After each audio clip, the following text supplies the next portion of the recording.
Electric potential এবং ক্যাপাসিটেন্সের second class আজকে। আগের দিন যেটা কভার করেছিলাম কি কভার করেছিলাম? পোটেনশিয়াল কভার করেছিলাম। তো আজকে আমরা কভার করব ক্যাপাসিটেন্সটা পুরোটা। আজকে মেইনলি কভার করব আমরা ক্যাপাসিটেন্স পুরোটা। ক্যাপাসিটেন্স তুলনামূলক ইজি একটা টপিক, খুব ইজি, ছোটোখাটো একটা টপিক। দেখ কী জিনিসটা আছে। প্রথমেই আমরা পড়ব ক্যাপাসিটার। ক্যাপাসিটার কী? আচ্ছা, ক্যাপাসিটার বলার আগে আমি বেটার হয় যদি ক্যাপাসিটেন্সটাকে বলে দিই। তাহলে ধর কোনো একটা কন্ডাক্টার আছে, লেটসে আমি একটা স্পেরিক্যাল কন্ডাক্টার নিয়ে নিচ্ছি। একটা স্পেরিক্যাল কন্ডাক্টার নিয়েছি। এই স্পেরিক্যাল কন্ডাক্টারকে আমি যদি কোনো চার্জ না দিই, সাপোজ আমি একে চার্জ দিয়েছি 0 কুলম, তাহলে এর কি কোনো ভোল্টেজ থাকবে? যখন আমি একে 0 কুলম দেবো তখন এর কোনো ভোল্টেজ থাকবে না, অর্থাৎ 0 ভোল্ট। যদি একে আমি সাম চার্জ কিউ কুলম দিয়ে দিই তাহলে এর ভোল্টেজ বেড়ে ভি হয়ে গেল ধরে নিচ্ছি। মানে আমি বলতে চাইছি এরকম যে কোনো একটা কন্ডাক্টারকে যদি আমি চার্জ করি তাহলে তার পোটেনশিয়াল ইনক্রিজ করবে। মানে রিলেশনটা হচ্ছে এরকম যে কোনো একটা কন্ডাক্টারের ক্ষেত্রে চার্জ এবং পোটেনশিয়াল এরা প্রপোর্শনাল সাইন মেনে চলে। মানে এদের মধ্যে সম্পর্কটা হচ্ছে প্রপোর্শনালিটি বা সমানুপাতে, কিউ প্রপোর্শনাল টু ভি। বুঝতে পারছিস আশা করি? চার্জ আমি যত ইনক্রিজ করব পোটেনশিয়াল তত কী হবে? ইনক্রিজ করে যাবে। চার্জ আমি যত ইনক্রিজ করব পোটেনশিয়াল তত ইনক্রিজ করে যাবে। ওকে, অবভিয়াসলি এখানে আমি পজিটিভ চার্জের কথা বলছি। পজিটিভ চার্জ যত দেবো তত পোটেনশিয়াল ইনক্রিজ করবে। এবার এই যে প্রপোর্শনালিটি কনস্ট্যান্টটা আছে, প্রপোর্শনাল সাইনটা আছে, এটাকে যদি আমি সরিয়ে দিই তাহলে আমি একটা কনস্ট্যান্ট পেয়ে যাব। সেই কনস্ট্যান্টটাকে সি দ্বারা আমি ডিনোট করে দিচ্ছি। ওকে, তো এই যে সি দ্বারা ডিনোট করলাম, এই সিটারই নাম হচ্ছে ক্যাপাসিটেন্স, ধারকত্ব বা ক্যাপাসিটেন্স। কি জিনিসটা অ্যাকচুয়ালি? ক্যাপাসিটেন্স হচ্ছে ক্যাপাসিটি অফ এ কন্ডাক্টার। কোনো একটা কন্ডাক্টার এর চার্জকে ধরে রাখার যে ক্যাপাসিটি, সেটাকে আমরা মেজার করব ক্যাপাসিটেন্স কোয়ান্টিটিটা দিয়ে। অর্থাৎ যার চার্জ ধরে রাখার ক্ষমতা যত বেশি তার ক্যাপাসিটেন্স তত বেশি। ওকে, সো এখান থেকে তুই বুঝতে পারছিস যে ক্যাপাসিটেন্স হচ্ছে তার চার্জকে ধরে রাখার ক্যাপাসিটি যে মেজার করছে সেই কোয়ান্টিটিটা। তো যদি আমি সিটাকে এইভাবে লিখি যে C is equal to Q over V, এইভাবে যদি লিখি তাহলে এখান থেকে কিন্তু সি এর একটা ডেফিনেশন তুই পেয়ে যাচ্ছিস। কেমন ডেফিনেশন পেয়ে যাচ্ছিস? যে পোটেনশিয়ালকে যদি আমি 1 ভোল্ট করে দিই তাহলে চার্জ আর সি দুজন ইকুয়াল হয়ে যাবে। যদি আমি পোটেনশিয়ালকে 1 ভোল্ট করে দিই তাহলে সি ইকুয়াল টু কিউ হয়ে যাচ্ছে। অর্থাৎ কোনো একটা কন্ডাক্টার, অবভিয়াসলি কন্ডাক্টার, কোনো একটা কন্ডাক্টার এর চার্জ, এর পোটেনশিয়ালকে 1 ভোল্ট ইনক্রিজ করার জন্য যতটা চার্জ আমাকে অ্যাপ্লাই করতে হবে, that is the capacity of that conductor. Okay, এবার কোনো একটা কন্ডাক্টার এর ক্যাপাসিটেন্স তো আমরা বুঝে গেলাম। এবার এই কন্ডাক্টারটার ক্যাপাসিটেন্সকে বাড়ানো যেতে পারে, ইনক্রিজ করা যেতে পারে তার আশেপাশে অন্য কোনো একটা কন্ডাক্টারকে নিয়ে এসে। আমি যদি এর আশেপাশে অন্য কোনো কন্ডাক্টার নিয়ে চলে আসি তাহলে তার ক্যাপাসিটেন্স ইনক্রিজ করা যায়। কীভাবে ইনক্রিজ করা যায় মেকানিজম আমরা একটু পরেই পড়ব। তো এই যে ইনক্রিজ করে দিচ্ছি, ক্যাপাসিটেন্সটাকে বাড়িয়ে দিচ্ছি, যার ফলে যে সিস্টেমটা তৈরি হচ্ছে, that system is known as the capacitor. So capacitor is a electronic device, okay, and capacitance is the physical quantity, okay, to measure the capacity of that conductor. So capacitor হচ্ছে একটা ডিভাইস। ডেফিনেশনটা কী বলেছে ক্যাপাসিটারে? It is a device that stores electrical energy. Obviously এটা কী করে? Electrical এনার্জিকে স্টোর করে। It consist of pair of 2 conductors of any shape and size. মানে দুটো পেয়ার অফ কন্ডাক্টার্স থাকবে, দুটো কন্ডাক্টার থাকবে পাশাপাশি, সেটা যে কোনো শেপের হতে পারে, যে কোনো সাইজের হতে পারে। Okay, carrying charges equal magnitude and opposite sign. এদের মধ্যে যে চার্জটা থাকবে সেই চার্জটা ইকুয়াল চার্জ হতে হবে এবং অপোজিট সাইন হতে হবে। একটু একটু করে আসছি আমি। And separated by insulating medium, এবং মাঝখানে একটা ইনসুলেটিং মিডিয়াম থাকতে হবে। ধর আমি একটা ক্যাপাসিটার দিচ্ছি, একটা ওয়েল নোন ক্যাপাসিটার দিচ্ছি। ধরুন আমি এরকম একটা প্লেট নিয়েছি, ঠিক আছে? এই আমি একটা প্লেট নিয়েছি এবং এর নিচে সেম টাইপের আরও একটা প্লেটকে আমি বসিয়ে দিচ্ছি। মোটামুটি আমি বোঝাতে পারছি কি না? দেখ, এদের মধ্যে কিছু একটা ডিস্টেন্স আছে, এই ডিস্টেন্সটা, কিছু একটা ডিস্টেন্স আছে, ঠিক আছে? তো এই যে দুটো প্লেট দুটো আমি কেমন নিয়েছি? প্লেট দুটো আমি নিয়েছি প্যারালাল প্লেট নিয়েছি, ঠিক আছে? প্লেন নিয়েছি, একদম একটা তল আছে, দেখ, সার্কুলার নিয়ে রেক্ট্যাঙ্গুলার শেপে আছে। তো এরকম দুটো প্লেন কিছুটা ডিস্টেন্সে থেকে, ডি ডিস্টেন্স অ্যাপার্টে থেকে এবং এদের মধ্যে একটা ইনসুলেটিং মিডিয়াম রাখা হয়েছে। ইনসুলেটিং মিডিয়ামটা এয়ার মিডিয়ামও হতে পারে, এয়ার মিডিয়াম তো ইনসুলেটিং মিডিয়াম, তো এদের মধ্যে আমি একটা ইনসুলেটিং মিডিয়াম রেখে দিয়েছি, এয়ার মিডিয়াম। এবার একটাকে চার্জ দিচ্ছি কিউ, ধরুন এইটাকে আমি চার্জ দিয়েছি কিউ আর এটাকে চার্জ দিয়েছি মাইনাস কিউ। তাহলে এই যে সিস্টেমটা তৈরি হলো, এই সিস্টেমটাকেই বলবো আমরা ক্যাপাসিটার, এবং এর চার্জ ধরে রাখার ক্ষমতা অনেক বেশি। একটা সিঙ্গেল কন্ডাক্টরের তুলনায় এর চার্জ ধরে রাখার ক্ষমতা যথেষ্ট বেশি। ওকে, ক্লিয়ার হয়েছে? আচ্ছা, ক্যাপাসিটারকে তৈরি করার সময় আমরা কি করি, যে কোনো একটাকে চার্জ দিয়ে দিই প্লাস কিউ চার্জ, আর অপর যে পাতটা আছে তাকে আমরা গ্রাউন্ডেড করে দিই। এতে করে সুবিধা কী হয়, এই যে প্লাস কিউ চার্জটা দেখতে পাচ্ছিস, এই প্লাস কিউ চার্জটা এই পরের পাতটার উপরে মাইনাস কিউ চার্জ ইনডিউস করে দেয়, ইন্ডাকশনের মাধ্যমে, আবেশের মাধ্যমে একটা মাইনাস কিউ চার্জকে ওর মধ্যে ইনডিউস করে দিচ্ছে, এবং উল্টো প্রান্তে একটা প্লাস কিউ চার্জকে ইনডিউস করে দিচ্ছে। বুঝতে পারছিস তো? মনে কর তুই ফোন নিয়েছিস, ফোনের এই এক প্রান্তে তোর মাইনাস কিউ আবিষ্ট হচ্ছে, আর এক প্রান্তে তোর প্লাস কিউ আবিষ্ট হচ্ছে, দূরবর্তী প্রান্তে। এবার এই যে প্লাস কিউটা, এই প্লাস কিউটা গ্রাউন্ডেড থাকার জন্য ভূমিতে চলে যাচ্ছে, গ্রাউন্ডেড হয়ে যাচ্ছে। তো আলটিমেট দেখ plus Q R minus Q দুটো চার্জ থাকছে কন্ডাক্টরের মধ্যে। তো একটা ক্যাপাসিটারে যদি তোকে টোটাল চার্জ জিজ্ঞাসা করা হয় যে টোটাল চার্জ কত, তাহলে তুই বলবি যে টোটাল চার্জ হচ্ছে plus Q minus Q zero. একটা ক্যাপাসিটারের টোটাল চার্জ কি? জিরো। ওকে, একটা ক্যাপাসিটারের টোটাল চার্জ হচ্ছে জিরো, এবং এর মধ্যে একটা পজিটিভ পোটেনশিয়াল থাকবে, একটা গ্রাউন্ডেড থাকবে, বা নেগেটিভ পোটেনশিয়ালও রাখতে পারি আমরা। তো এই হচ্ছে মেইনলি একটা ক্যাপাসিটার। একটা সিম্পল ক্যাপাসিটার আমি দেখালাম, প্যারালাল প্লেট ক্যাপাসিটার বলা হচ্ছে এটাকে। আরও বিভিন্ন ধরনের হ্যাঁ বল।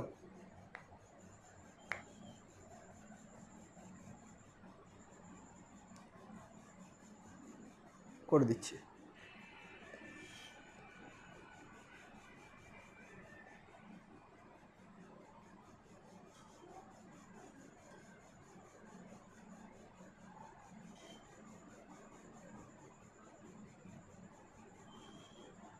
ওকে, দেন বাকিটা বলি এবার শোন তাহলে। আচ্ছা, তাহলে এই হচ্ছে ক্যাপাসিটার। ক্যাপাসিটার হচ্ছে একটা ইলেকট্রনিক ডিভাইস যেটা কী করে, ইলেকট্রিক এনার্জিকে স্টোর করে in the form of electric charge. Electric চার্জের ফর্মে ইলেকট্রিক্যাল এনার্জিকে স্টোর করে রাখার যে ক্ষমতা। ওকে, আর ক্যাপাসিট্যান্স হচ্ছে দ্যাট ফিজিক্যাল কোয়ান্টিটি যেটা দিয়ে আমরা ওই ক্যাপাসিটিটাকে মেজার করে নিচ্ছি। ওকে, আচ্ছা, ক্যাপাসিটি যে সি তোরা দেখতে পারলি, সেই capacitance C is equal to Q by V দাঁড়ালো। এটাকে নিয়ে আমি আরেকটু ডিটেলসে বলবো এই স্লাইডে। দেখ, ক্যাপাসিটি বা capacitance C is equal to Q by V. এখান থেকে তুই ক্যাপাসিট্যান্সের ইউনিট বের করবি, ক্যাপাসিট্যান্সের ইউনিট। দেখ, রাইট হ্যান্ড সাইডে চার্জ ওভার পোটেনশিয়াল আছে, সো চার্জের ইউনিট কুলম, অ্যান্ড পোটেনশিয়ালের ইউনিট কিন্তু ভোল্ট। ওকে, তো এটা হচ্ছে কুলম বাই ভোল্ট, মানে unit of capacitance in SI system. এর একটা পার্টিকুলার নাম দেওয়া হয়েছে, সেটা হচ্ছে ফ্যারাড। ঠিক আছে, ক্যাপিটাল এফ দিয়ে আমরা ডিনোট করবো এটাকে, এর নাম দেওয়া হয়েছে ফ্যারাড। তো farad actually coulomb by volt. Okay, আর সিজিএসে বলতে গেলে সেটা স্ট্যাট কুলম বা স্ট্যাট ভোল্ট হয়ে যাবে, তোরা জানিস। যদি ডাইমেনশন বলা যায়, ডাইমেনশন, আচ্ছা, ডাইমেনশন বের করতে চাইছি কার? ক্যাপাসিট্যান্সের। সো এখানে ডাইমেনশন অফ চার্জ হবে আর ডাইমেনশন অফ পোটেনশিয়াল হবে। এবার ডাইমেনশন অফ চার্জ সবার মুখস্থ আইটি। Okay, IT. আর পোটেনশিয়ালের মুখস্থ নেই, অনেকের হয়তো মুখস্থ আছে। যদি মুখস্থ না থাকে তাহলে কী করবো? পোটেনশিয়ালের যদি মুখস্থ না থাকে তবে কী করবো? আমি কিউ রেখে দিচ্ছি আপাতত। দেখ, তুই W is equal to Q V পড়েছিলি তো, W equal to Q V পড়েছিলি, তো সেখান থেকে V equal to W by Q নিশ্চয়ই বলতে পারিস। তো সেই জিনিসটাকে এখানে পুট করে দিবি, ডাব্লিউ বাই কিউ, আর বাই কিউটা উপরে চলে গেল, হয়ে গেল স্কোয়ার। সো এবার তুই ডাইমেনশন বসিয়ে দে, কিউয়ের dimension IT, so it I square T square, and W means M L square T minus two. Okay, কেউ যদি কোনো কারণে লিভ করে যাস তো হোয়াটসঅ্যাপে এসে আমাকে জানাবি, তা নাহলে আমি বুঝতে পারবো না। তো এবার তুই এটাকে সিম্পল সাজিয়ে গুছিয়ে সাজিয়ে নিবি যে কী হচ্ছে এখান থেকে ডাইমেনশনটা। আমি মোট কথা থেকে প্রসেস দেখে দিলাম ডাইমেনশন কী করে বের করতে হয়। বল, এতদূর পর্যন্ত কারো কোনো রকম কোনো সমস্যা আছে?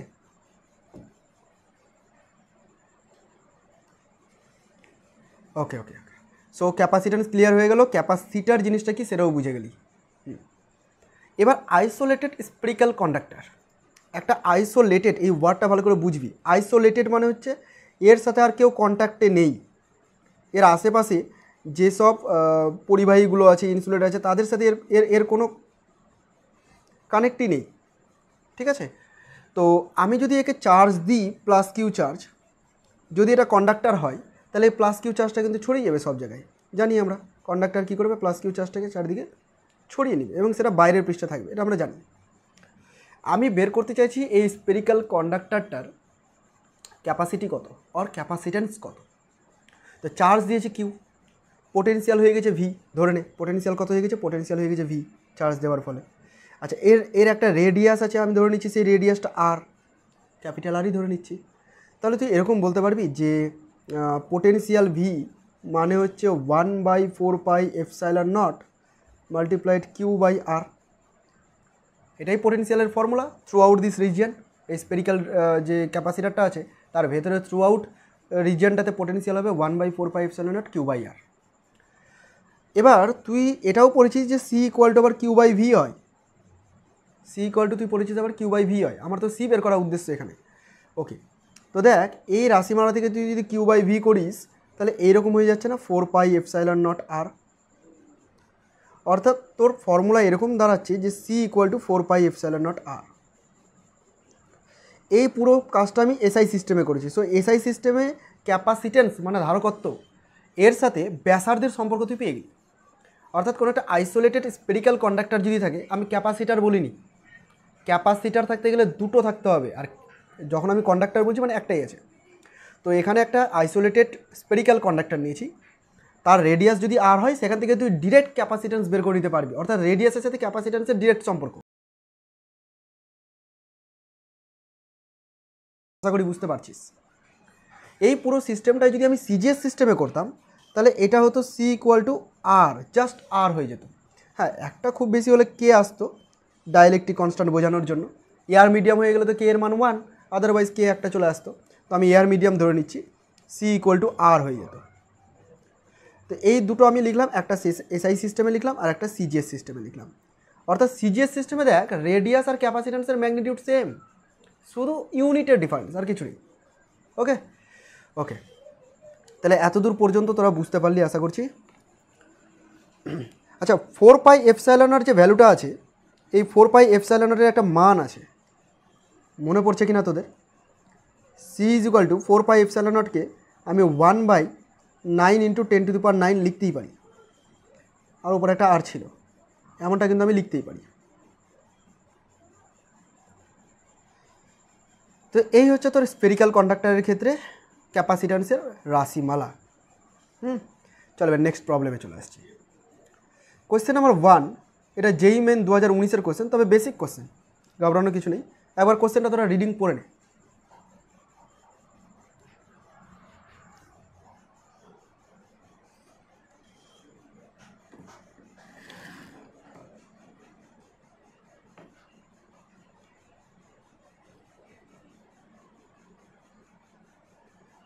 আচ্ছা কোশ্চেনে কিছু চেঞ্জ করে দিই আমি তোদেরকে, যে দেখ একটু লাইনটা দেখ। A capacitor with capacitance 5 microfarad, okay MF না ওটা microfarad, is charge to 5 microcoulomb. তো একটা ক্যাপাসিটার আছে যার ক্যাপাসিটেন্স বলে দিচ্ছে কত, ক্যাপাসিটেন্স 5 মাইক্রোফ্যারাড, এটাকে চার্জ করা হয়েছে, কত চার্জ দেওয়া হয়েছে, 5 মাইক্রোকুলম চার্জ দেওয়া হয়েছে। If the plates are pulled apart to reduce the capacitance to 2 microfarad, বলা হয়েছে কি এর প্লেটগুলোকে দূরে নিয়ে যাওয়া হচ্ছে যাতে করে এর ক্যাপাসিটেন্সটা কমে 2 মাইক্রোফ্যারাড হয়ে যায়। তো how much work is done, কতটা ওয়ার্ক এর জন্য করতে হবে, বুঝতে পারলাম না কিছু। আচ্ছা শোন, এই যে ওয়ার্ক ইজ ডান যে কথাটা বলেছে না, এটাকে আমি একটু আগে বলে দিই তোদেরকে, যে একটা ক্যাপাসিটার এর যদি ক্যাপাসিটেন্স সি হয়, তার পোটেনশিয়াল যদি ভি হয়, তাহলে এর যে এনার্জি, এর সাথে রিলেটেড যে পোটেনশিয়াল এনার্জি, সেই পোটেনশিয়াল এনার্জির ফর্মুলা হচ্ছে হাফ সিভি স্কোয়ার। এরা মুখস্থ রাখবি, ঠিক আছে, ডেরিভেশন করতে হবে না আমাদেরকে, তোকে মুখস্থ রাখতে হবে। ইউ ইকুয়াল টু কী বললাম, হাফ সি ভি স্কোয়ার। এটাকে তুই আরেকটু অল্টারনেট করে বিভিন্ন রকম ফর্ম বানাতে পারিস, যেমন হাফ ইন্টু কিউ ভিও বানাতে পারিস, বুঝতে পারলি? কিউ ইকুয়াল টু সিভি হয় না, তো সেই রিলেশনটাকে বসিয়ে তুই ইন্টারচেঞ্জ করে এটাকে নিয়ে আসতে পারিস, হাফ কিউ ভি। আবার তুই এরকমও বলতে পারিস যে এটা হচ্ছে কিউ স্কোয়ার বাই 2c, বুঝতে পারলি? যখন যেমন প্রয়োজন পড়বে সেই অনুযায়ী ইউজ করবো, depending on the data, data কী আছে তার উপর ডিপেন্ড করে আমরা এই কাজগুলো করব। তাহলে কী কী বললাম, একটা বললাম হাফ সিভি স্কোয়ার, তারপরে বললাম হাফ কিউভি, আর একটা বললাম কিউ স্কোয়ার বাই 2c। এটা কি, এটা হচ্ছে পোটেনশিয়াল এনার্জি কার, একটা ক্যাপাসিটারের। ঠিক আছে। এবার এখানে একটা ক্যাপাসিটারের কথা বলেছিল কোশ্চেনে, যে ক্যাপাসিটারটার ক্যাপাসিট্যান্স লেটস সে C1, দুইবার ক্যাপাসিট্যান্স আছে, তাই আমি একটাকে C1 বলছি। এটা বলেছিল 5 মাইক্রোফ্যারাড, তো মাইক্রোকে আমি ফ্যারাডে কনভার্ট করে দিলাম, ঠিক আছে, 5 মাইক্রোফ্যারাড। এটা চার্জ কত দেওয়া হয়েছিল? এটার চার্জ দেওয়া হয়েছিল Q is equal to 5 microcoulomb, এই পরিমাণ চার্জ দেওয়া হয়েছিল। তাহলে একটা ক্যাপাসিটারকে চার্জ দেওয়া হয়েছিল 5 মাইক্রোকুলম। প্লেট দুটোকে দূরে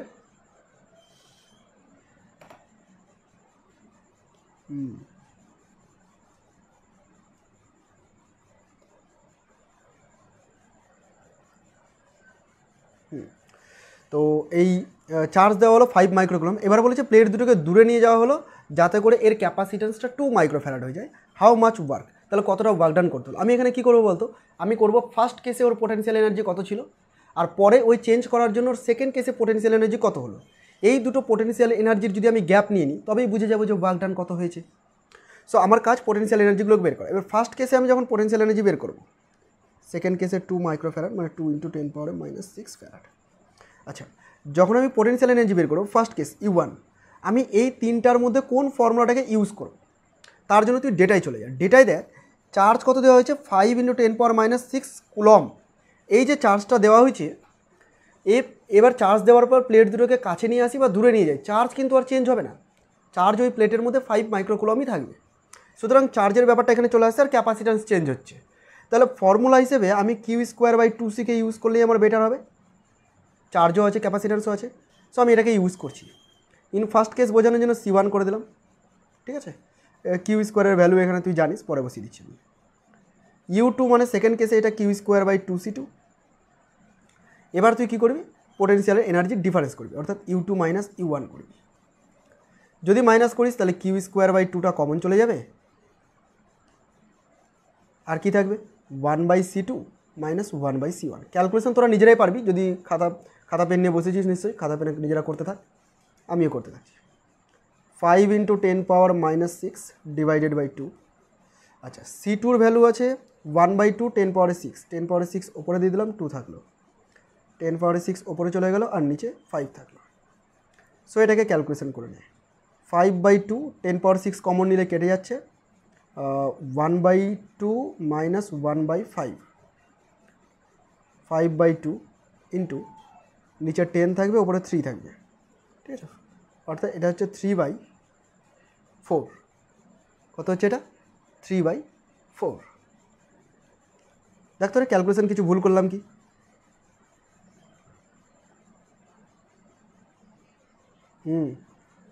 স্কোয়ার হবে, এখানে ভুল করেছি, ঠিক। এখানে 5-এর স্কোয়ার হয়ে যাচ্ছে, আর এটা 10⁻⁻6-এর জায়গায় হয়ে যাচ্ছে 10⁻12 স্কোয়ার করার জন্য। সো 25 ইন্টু 10⁻⁻6 থেকে যাচ্ছে 25 ইন্টু 10⁻⁻6 और 5 × 3 / 2 × 2 ইন্টু 10⁻⁻6। ওকে, ব্যাস বাকিটাকে সিম্পলিফিকেশান করতে হবে, অপশানের সাথে মিলাতে হবে, এইটুকুই কাজ। তাহলে প্রসেসটা বুঝতে পারলি তো? প্রসেসটা হচ্ছে এরকম যে আমাকে ওয়ার্ক ডান বের করতে বলেছে একটা ক্যাপাসিটারের মধ্যে চেঞ্জের জন্য, তো আমি কী করবো, পোটেনশিয়াল এনার্জির ফর্মে ওয়ার্ক ডান বের করবো। Change in potential energy is equal to the work done. Okay, আচ্ছা, চেঞ্জ ইন পোটেনশিয়াল এনার্জি বের করার সময় কোন ফর্মুলা ইউজ করলাম? ডেটার উপর ডিপেন্ড করে। ডেটাতে দেখলাম চার্জ দেওয়া আছে, ডেটাতে দেখছি ক্যাপাসিট্যান্স দেওয়া আছে, তাহলে আমি ফর্মুলা ইউজ করবো Q²/2C। ওকে, এই হচ্ছে প্রবলেম। বল কারো কোনো রকম কোনো সমস্যা আছে এই প্রবলেমটাতে?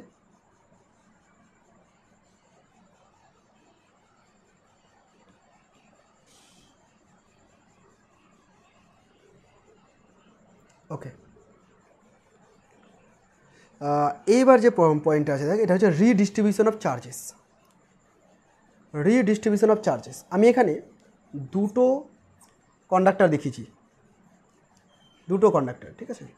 আচ্ছা, দুটো কন্ডাক্টরের মধ্যে আমি কিছু ডেটা তোকে দিয়ে দিচ্ছি যে ফার্স্ট কন্ডাক্টরে Q1 চার্জ দেওয়া আছে, সেকেন্ড কন্ডাক্টরে Q2 চার্জ দেওয়া আছে। ফার্স্ট কন্ডাক্টরের ক্যাপাসিট্যান্স C1, সেকেন্ড কন্ডাক্টরের ক্যাপাসিট্যান্স C2। আমি এগুলো লিখে দিচ্ছি। ফার্স্ট কন্ডাক্টরের পোটেনশিয়াল V1, সেকেন্ড কন্ডাক্টরের পোটেনশিয়াল V2, ঠিক আছে। এই ডেটাগুলো আমি লিখে দিচ্ছি। এবং আরেকটা ধরে নিচ্ছি, ফার্স্ট কন্ডাক্টরের রেডিয়াস R1, সেকেন্ড কন্ডাক্টরের রেডিয়াস হচ্ছে R2। এগুলো লেখার তুলনায় আমি ছবিতে তোদেরকে দেখিয়ে দিলাম, আশা করি বুঝতে পারছিস, তোরা জানিস কোনটা দিয়ে কাকে ডিনোট করা হয়, Q1 C1 V1 R1, আর ওইদিকে সবগুলো 2 দিয়ে। এই যে কন্ডাক্টরটা আছে, এই কন্ডাক্টরের মধ্যে চার্জ তো আলাদা আলাদা আছে, তাই না? যদি আমি এই কন্ডাক্টরকে কানেক্ট করে দিই কোনো একটা ওয়্যার দিয়ে, এইভাবে ধর কানেক্ট করে দিচ্ছি একটা ওয়্যার দিয়ে, তাহলে একটা কন্ডাক্টর থেকে আরেকটা কন্ডাক্টরে কিন্তু চার্জের ফ্লো হতে শুরু করবে। আচ্ছা, কেউ আমাকে বলতে পারবি যে কোন কন্ডাক্টর থেকে কোন কন্ডাক্টরে চার্জ ফ্লো হতে শুরু করবে?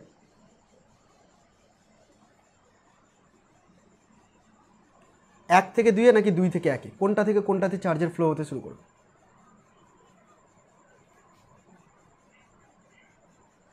No idea. দেখ, এই জায়গাটায় যারা সাধারণত সবাই ভুল করে, এক থেকে দুই। আচ্ছা, এখানে সাধারণত যারা সবাই যেটা ভুল করবে সেটা হচ্ছে যে বলবে যে চার্জ যেটাতে বেশি আছে সেইখান থেকে কম চার্জের দিকে চলে যাবে, চার্জ যেটাতে বেশি আছে সেইখান থেকে কম চার্জের দিকে ফ্লো হতে শুরু করবে। অ্যাকচুয়ালি এটা রং, এটা ঠিক নয়। বেশি চার্জ থেকে কম চার্জের দিকে কখনো ফ্লো হবে না, এটার উপর ডিপেন্ড করে না। আমি একটা এক্সাম্পল দিই, তোরা হয়তো এই এক্সাম্পলটা জানিসও। ধরুন আমি এরকম একটা পাইপ সিস্টেম দেখাচ্ছি তোকে, এরকম একটা পাইপ সিস্টেম, এখানে একটা স্টপ কক লাগানো আছে, ঠিক আছে? এবার মনে কর এই জায়গাটায় ওয়াটারের লেভেল হচ্ছে এতটুকু পর্যন্ত, আর এখানে ওয়াটারের লেভেল হচ্ছে এতটা। ইমাজিন করতে পারছিস নিশ্চয়ই। আমি যদি স্টপ ককটাকে খুলে দিই, তাহলে ওয়াটার কোন দিক থেকে কোন দিকে ফ্লো করবে? 1 থেকে 2 এর দিকে না 2 থেকে 1 এর দিকে? অবভিয়াসলি 2 থেকে 1 এর দিকে ফ্লো করতে শুরু করবে। কিন্তু তুই যদি কোয়ান্টিটি হিসেবে দেখতে চাস, তাহলে 1 নম্বরে জলের পরিমাণ হয়তো বেশি থাকতে পারে, যেহেতু প্রস্থচ্ছেদ বেশি, জায়গাটা বড়, অনেকটা জল ধরে রাখবে। কিন্তু তবুও এখানে জলের পরিমাণের উপর ডিপেন্ড করছে না, কিসের উপর ডিপেন্ড করছে? হাইটের উপর ডিপেন্ড করছে। সমুচ্চশীলতা ধর্ম তোরা পড়েছিস তো জলের, অর্থাৎ উচ্চতাকে সেম করার জন্য চার্জ ফ্লো হতে শুরু করবে বেশি উচ্চতা থেকে কম উচ্চতার দিকে। তো ব্যাপারটা এখানেও সেই রকম, যে চার্জ ফ্লো হতে শুরু করবে, কিন্তু কোথা থেকে কোথায় ফ্লো করবে? যেখানে পোটেনশিয়াল বেশি আছে সেইখান থেকে কম পোটেনশিয়ালের দিকে, হাই পোটেনশিয়াল থেকে লো পোটেনশিয়ালের দিকে। এবার এইখানে দেখে তো তুই বুঝতে পারছিস না কার পোটেনশিয়াল বেশি, আমি তো বলে দিইনি তোকে। তো তুই ধরে নে যে V1 এর পোটেনশিয়ালটা V2 থেকে বেশি, ধরে নে একটা জাস্ট ক্যালকুলেশন করার জন্য। তাহলে আমি যদি এবার এদেরকে কানেক্ট করে দিই, তাহলে V1 থেকে V2 দিকে চার্জ ফ্লো করতে শুরু করবে, পজিটিভ চার্জ ফ্লো করতে শুরু করবে। দেখ আমি অ্যারো সাইন দিয়ে দেখিয়ে দিচ্ছি, চার্জ ফ্লো করতে শুরু করেছে। এবার চার্জ ফ্লো করতে করতে কতক্ষণ পর্যন্ত চার্জ ফ্লো হবে? যতক্ষণ না দুজনের চার্জ সমান হবে। না, যতক্ষণ না দুজনের চার্জ সমান হবে এটা কারণ নয়, যতক্ষণ না দুজনের পোটেনশিয়াল সমান হবে। জলের ক্ষেত্রে যতক্ষণ না দুজনের উচ্চতা সমান হবে ততক্ষণ ফ্লো হবে। তো সেরকম এখানে যতক্ষণ না দুজনের পোটেনশিয়াল সেম হবে। তো আমি ধরে নিচ্ছি, এবার ডেটাগুলোকে দেখ, যে এখান থেকে চার্জ এখানে চলে যাচ্ছে, তাহলে এর চার্জ কমে হয়ে গেল Q1 ড্যাশ, আর এর চার্জ হয়ে গেল Q2 ড্যাশ। এর ধারকত্ব C1ই থাকবে, এর ধারকত্ব C2 থাকবে। দেখ, ধারকত্ব কিন্তু রেডিয়াসের উপর ডিপেন্ড করে, তুই পড়েছিস আইসোলেটেড কন্ডাক্টরের ক্ষেত্রে only depends on radius. So রেডিয়াসের উপর ডিপেন্ড করে, তো ধারকত্বের কোনো চেঞ্জ নেই। আচ্ছা, পোটেনশিয়াল তো চেঞ্জ হলো, পোটেনশিয়াল V1 থেকে কমে যাবে আর V2 বেড়ে যাবে, দিয়ে একটা জেনারেল পোটেনশিয়াল আসবে। আমি ধরে নিচ্ছি দুজনের সেই পোটেনশিয়ালটা হচ্ছে V, যেটাকে আমরা কমন পোটেনশিয়াল বলবো। আচ্ছা, রেডিয়াস তো আর চেঞ্জ হয়ে যাচ্ছে না চার্জ যাওয়ার জন্য, রেডিয়াস R1 R2 থাকছে। ওকে, অসুবিধা নেই। এবার এই যে চার্জের ডিস্ট্রিবিউশন হয়ে গেল, রিডিস্ট্রিবিউশন অফ চার্জ, এইটাকে কাজে লাগিয়ে আমরা কমন পোটেনশিয়ালের ফর্মুলা বের করবো। কী বের করবো? কমন পোটেনশিয়ালের ফর্মুলা বের করবো। ওকে, কমন পোটেনশিয়াল মানে হচ্ছে এই ভি পোটেনশিয়ালটা, কমন পোটেনশিয়াল মানে হচ্ছে এই ভি পোটেনশিয়ালটা, এই ভি পোটেনশিয়ালটা বের করবো। তো কীভাবে বের করছি দেখ, আমি প্রথম দিকে এই যে কন্ডাক্টর দুটো ছিল, প্রথমে যে কন্ডাক্টর দুটো ছিল 1 আর 2, এদেরকে আমি চার্জ দিয়েছিলাম কত? Q1 আর Q2, মানে আমি টোটাল চার্জ কত দিয়েছিলাম? Q1 plus Q2 total charge দিয়েছিলাম। এবার রিডিস্ট্রিবিউশন হয়ে যাওয়ার পরে এদের চার্জ কত হয়ে গেল? Q1 dash plus Q2 dash, total charge হয়ে গেল এটা। এবার তুই জানিস law of conservation of charge, যে চার্জ কখনো নষ্ট হয় না, এক জায়গা থেকে আরেক জায়গায় ট্রান্সফার হয়ে যায়। সো এখানে চার্জের কোনো চার্জ এখানে নষ্ট হয়নি, তাহলে এক জায়গা থেকে আরেক জায়গায় চার্জ ট্রান্সফার হয়ে গেছে, মানে টোটাল চার্জ তো সেম থাকার কথা। দেখ, এবার টোটাল চার্জকে আমি সেম করে দিলাম, মানে আমি কি ইউজ করলাম? Law of conservation of charge. যদি এটা করা যায় তাহলে দেখ এবার কী কী লিখতে পারি। এই যে Q1টা আছে, Q1টাকে আমি যদি C1 V1 লিখি, অবশ্যই ভুল করিনি। Q2টাকে আমি C2 V2 লিখতে পারি, কারণ Q মানেই তো CV। আচ্ছা, Q1 ড্যাশটাকে C1 V লিখতে পারি, আর Q2 ড্যাশটাকে C2 V লিখতে পারি, বিকজ পরের ক্ষেত্রে V2 আর V1গুলো V হয়ে গেছে, তো আমি এটা কিন্তু লিখতে পারি। তো এখান থেকে তুই যদি V এর ভ্যালুটাকে বের করিস, V ইজ ইকুয়াল টু কী দাঁড়াবে? C1 V1 plus C2 V2 by C1 plus C2, এটাই দাঁড়াবে নিশ্চয়ই, কিছু ভুল করিনি এর মধ্যে। তো এই হচ্ছে তোর জেনারেল ফর্মুলা, কার ফর্মুলা এটা বলতো? কমন পোটেনশিয়ালের ফর্মুলা। খুব কাজে লাগবে, প্রচুর কাজে লাগবে, থিওরিতেও কাজে লাগবে, প্রবলেমেও কাজে লাগবে। তো কমন পোটেনশিয়াল আশা করি বের করতে পারবো। নর্মাল ফর্মুলা কি? C1V1 + C2V2 / C1 + C2। এবার এই ফর্মুলাটাকে না অনেক রকমভাবে লেখা যেতে পারে, যেমন এরকমও লেখা যেতে পারে Q1 + Q2, মানে প্রথম দিকে যে চার্জগুলো দিয়েছিলাম, বাই C1 + C2। কোনো ভুল নেই এটার মধ্যে। আবার এরকমও লেখা যেতে পারে যে total charge Q by C1 + C2, যেখানে টোটাল চার্জ Q মানে হচ্ছে Q1 আর Q2-র যোগফল। বুঝতে পারছিস তো? তো এইভাবে কিন্তু আমরা জিনিসগুলোকে লিখতে পারি। এবার কখনো কখনো তোকে Q1' এবং Q2' এই দুটোকেও বের করতে দিতে পারে। ঠিক আছে, চার্জ ডিস্ট্রিবিউট হয়ে যাওয়ার পর কতটা চার্জ হলো ওদের মধ্যে, তখন তুই কীভাবে বের করবি? তখন দেখ এইভাবে বের করবো জিনিসটাকে।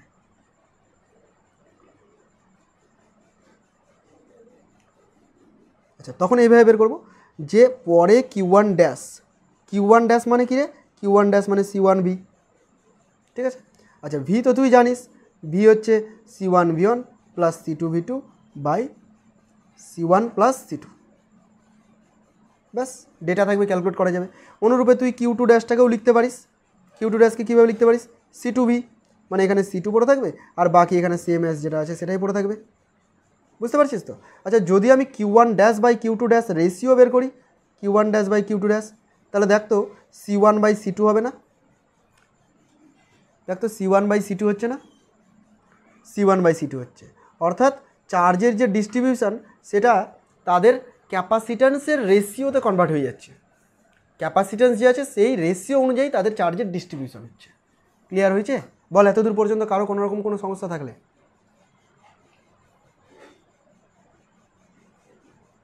সবাই বলছিস ঠিক আছে? রেসপন্স করবি সবাই? ওকে ওকে, সো রিডিস্ট্রিবিউশন অফ চার্জেস হয়ে গেল। রিডিস্ট্রিবিউশন অফ চার্জ হয়ে গেল। এই রিডিস্ট্রিবিউশন অফ চার্জের ক্ষেত্রে লস আমরা পড়বো, লস অফ এনার্জি পড়বো। এখানে এনার্জি কিছু পরিমাণে লস হয়।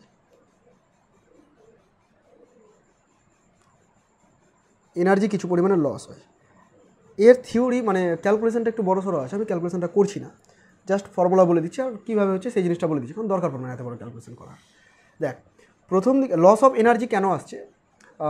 প্রথম দিকে চার্জগুলো দেওয়ার ফলে ওদের মধ্যে কিছু একটা এনার্জি ছিল, চার্জ ডিস্ট্রিবিউশন হয়ে যাওয়ার পর তাদের এনার্জির কিছু একটা চেঞ্জ হবে। এবার প্রথম দিকে এনার্জি আর পরের দিকে এনার্জি, এই দুটো এনার্জিকে বের করে তুই যদি দেখিস মান দুটো সেম আসবে না, আর এদেরকে মাইনাস করতে গেলে কিছু একটা ভ্যালু পাওয়া যাবে। তো মাইনাস করে কিছু একটা ভ্যালু পাওয়া যাচ্ছে, তার মানে মাইনাস করা মানে কি এনার্জি কতটা চেঞ্জ হলো, অর্থাৎ তুই এনার্জি চেঞ্জ পেয়ে যাচ্ছিস। এই এনার্জিটা লস হয়ে যাওয়ার কথা, অ্যাকচুয়ালি এনার্জিটা লস হয় না, এই এনার্জি যেটা চেঞ্জ হয়ে গেল সেই এনার্জিটা অন্য কোনো এনার্জিতে কনভার্ট হয়ে গেল। কোন এনার্জিতে কনভার্ট হয়ে গেল? যখনই তুই পরিবাহী তার দ্বারা জয়েন করেছিস, যে এইভাবে পরিবাহী তার দ্বারা যখনই তুই জয়েন করেছিস, তখন কী হয়েছে? এর মধ্য দিয়ে স্পার্ক ক্রিয়েট হতে পারে। স্পার্ক মানে আলোর স্ফুলঙ্গ তৈরি হতে পারে, সেখানে লাইট এনার্জি ক্রিয়েট হতে পারে, কেমিক্যাল এনার্জি তৈরি হতে পারে, সাউন্ড এনার্জি হতে পারে, হিট এনার্জি হতে পারে। তাহলে বিভিন্ন রকম এনার্জিতে কিন্তু কনভার্ট হয়ে যেতে পারে। বুঝতে পারছিস? অর্থাৎ এই লস অফ এনার্জিটা অ্যাকচুয়ালি লস হচ্ছে না, এটা অন্য কোনো এনার্জিতে কনভার্ট হয়ে যাচ্ছে। তো সেই এনার্জির ফর্মুলাটা কী? দেখ কীভাবে বের করেছি অ্যাকচুয়ালি এনার্জিটা, এরকমভাবে। চেঞ্জ ইন এনার্জি, প্রথম দিকে এনার্জি ছিল half C1V1² plus half C2V2²। এটা প্রথম দিকে এনার্জি ছিল, আমরা এনার্জির ফর্মুলা এটা পড়েছি। আচ্ছা, পরে এনার্জি হয়ে গেল half C1V² plus half C2V²। এটা পরের দিকে এনার্জি হয়ে গেল। এবার এই দুটোকে মাইনাস করলে কিছু একটা ভ্যালু পেয়ে যাব। আচ্ছা দেখ, যখন মাইনাস করবো তখন ক্যালকুলেশন করার সময় এই যে ভিটা দেখতে পাচ্ছিস না, কমন পোটেনশিয়াল, এই যে ভিটা, এই কমন পোটেনশিয়ালের একটা ভ্যালু পেয়েছিলাম। তো কী পেয়েছিলাম? C1V1 + C2V2 / C1 + C2। তো এই ভ্যালুটাকে যদি এখানে পুট করিস আর তারপরে যদি ক্যালকুলেট করতে শুরু করিস, একটা বড় সড়ো ক্যালকুলেশন করার পর তোর ভ্যালুটা এরকম আসবে যে half C1 C2 / C1 + C2 into V1 - V2 তার হোল স্কোয়ার।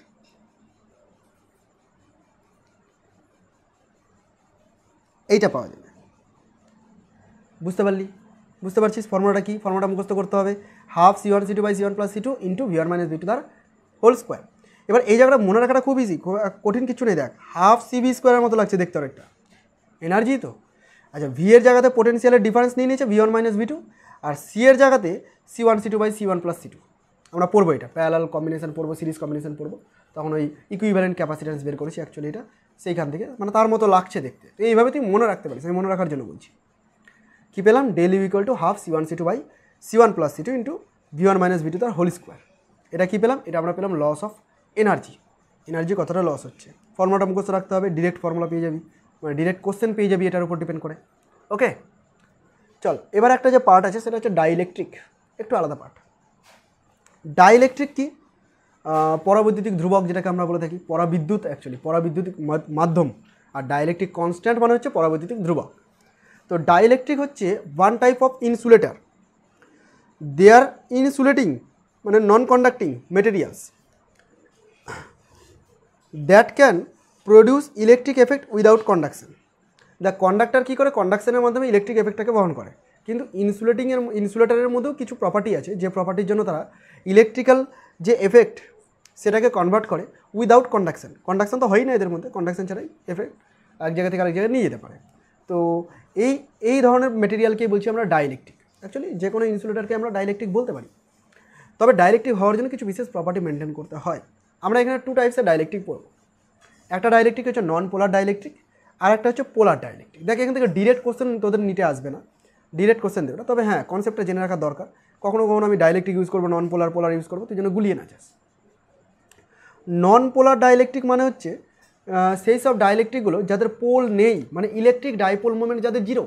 কি বললাম, ইলেকট্রিক ডাইপোল মোমেন্ট যাদের জিরো তাদেরকে বলবো আমরা হচ্ছে non polar dielectric. Electric dipole moment zero মানে কি রে, দেখ ডাইপোল মোমেন্ট তখনই পাবো যখন একটা মাইনাস আর একটা প্লাস চার্জ কিছুটা ডিস্টেন্সে থাকবে, সেম চার্জ কিছুটা ডিস্টেন্সে থাকবে। যদি এদের মধ্যে ডিস্টেন্সই না থাকে তাহলে কি কোনো ডাইপোল মোমেন্ট ক্রিয়েট হবে? Obviously not. তাহলে আমি যদি এরকম কোনো সিস্টেম পাই যার মাইনাস চার্জের ডিস্ট্রিবিউশন এবং প্লাস চার্জের ডিস্ট্রিবিউশন একই বিন্দুতে, অর্থাৎ তাদের মধ্যে কোনো ডিস্টেন্সই নেই, তাহলে তাদেরকে আমরা বলে দেবো নন পোলার ডাইইলেকট্রিক। যেমন এক্সাম্পল দিয়েছে নাইট্রোজেন, অক্সিজেন, বেনজিন, এগুলো সব এক একটা এক্সাম্পল কিসের, নন পোলার ডাইইলেকট্রিকের।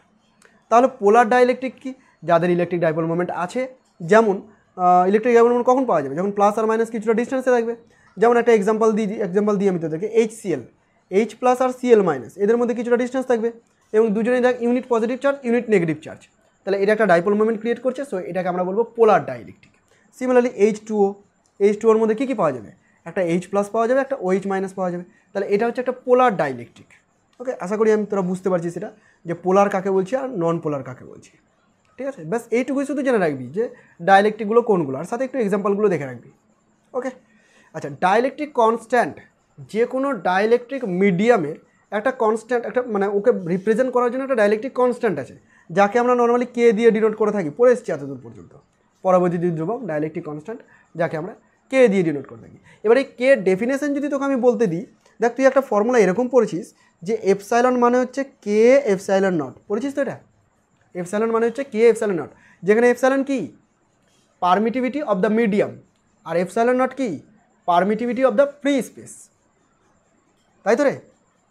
তাহলে তুই এখান থেকে কে এরকম লিখতে পারিস না, যে এপসাইলন বাই এপসাইলন নট, এরকম লিখতে পারিস।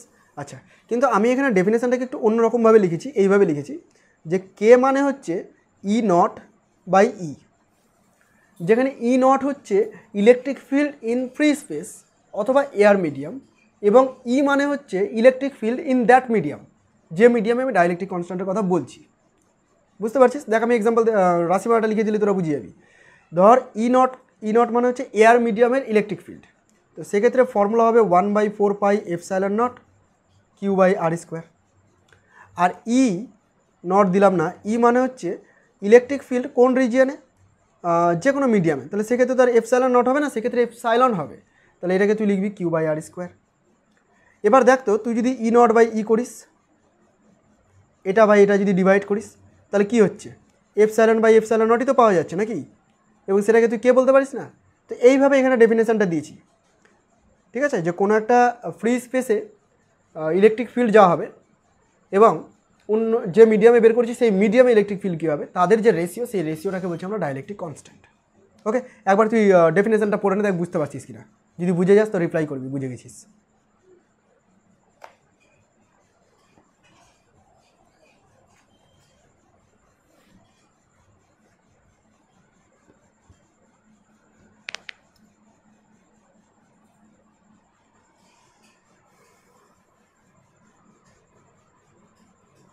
বল ল্যাঙ্গুয়েজ বুঝতে পারলি কিনা ডেফিনেশনের?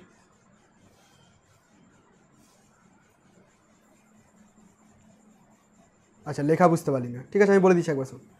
The ratio of strength of the applied electric field, strength of applied electric field মানে ইলেকট্রিক ফিল্ডের কথা বলছে, রেশিও, হ্যাঁ, to the strength of the reduced value of the electric field on placing the dielectric between the plates of A capacitor. মানে বলছে কোনো একটা ক্যাপাসিটারের মধ্যে কোনো মিডিয়াম না থাকা অবস্থায় যে ইলেকট্রিক ফিল্ডটা হবে সেটাকে E0 বলছি, মানে এয়ার মিডিয়াম, এবং পরে ওইখানে এয়ার মিডিয়ামটাকে রিপ্লেস করলাম কোনো একটা ডাইইলেকট্রিক মিডিয়াম দিয়ে, তাহলে ইলেকট্রিক ফিল্ড কিছু একটা হয়ে যাবে ই। তো তাদের যে রেশিও, সেই রেশিওটাই হচ্ছে এখানে ডাইইলেকট্রিক কনস্ট্যান্ট। এই হচ্ছে ডেফিনেশন। ডেফিনেশন মুখস্থ করার আমার কোনো দরকার নেই। ওকে, আচ্ছা তাহলে এবার নেক্সট পার্টে যাই। নেক্সট পার্ট আছে দেখ প্যারালাল প্লেট ক্যাপাসিটার। হ্যাঁ, আমি প্রথম দিকে তোদেরকে একটা ছবি এঁকে দেখিয়েছিলাম প্যারালাল প্লেট ক্যাপাসিটার কেমন হয়। দেখ, একটা প্লেট নিচ্ছি আমি, এরকম রেক্টেঙ্গুলার শেপে একটা প্লেট নিয়ে নিচ্ছি, তার নিচে আরও একটা প্লেট নিয়ে নিচ্ছি,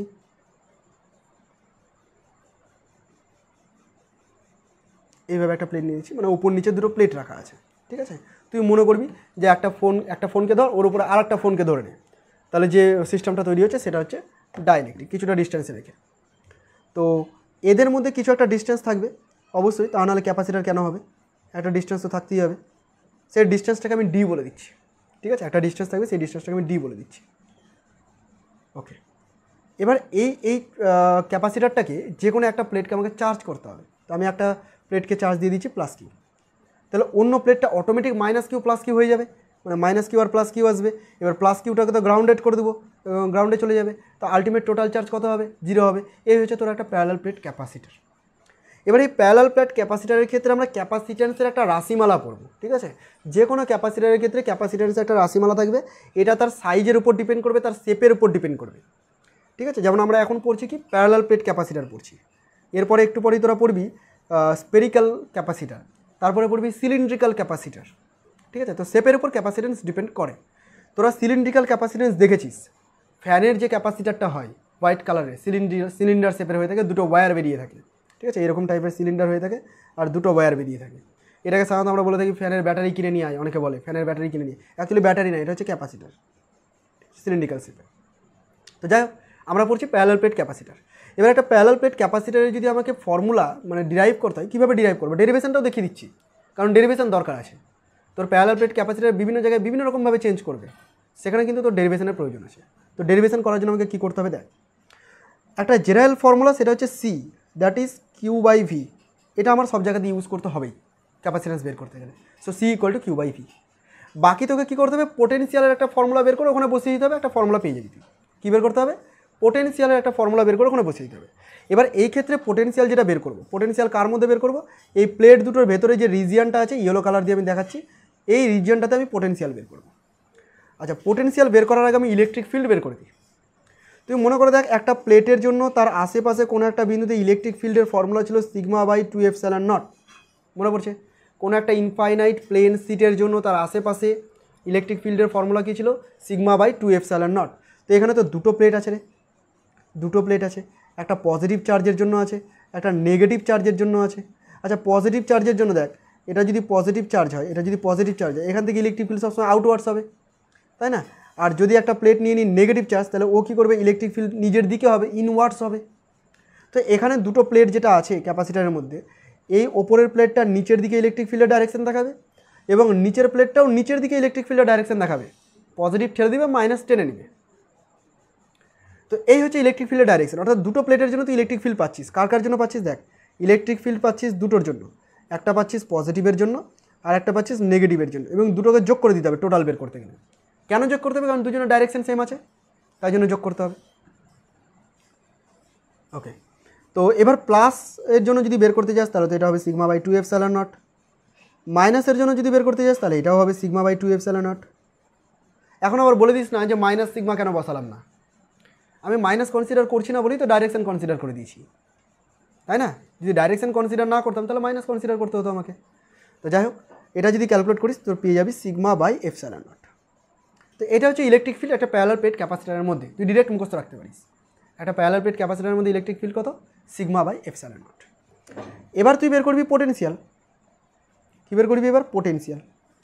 so potential V is equal to E into D লিখতে পারি কিনা বলতো?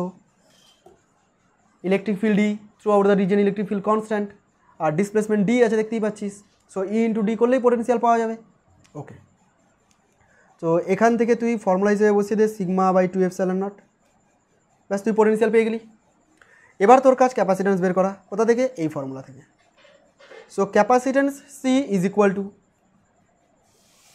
কিউ বাই ভি, কিউটাকে কিউই রাখ, আর ভি এর পরিবর্তে লিখ sigma D by 2 epsilon not.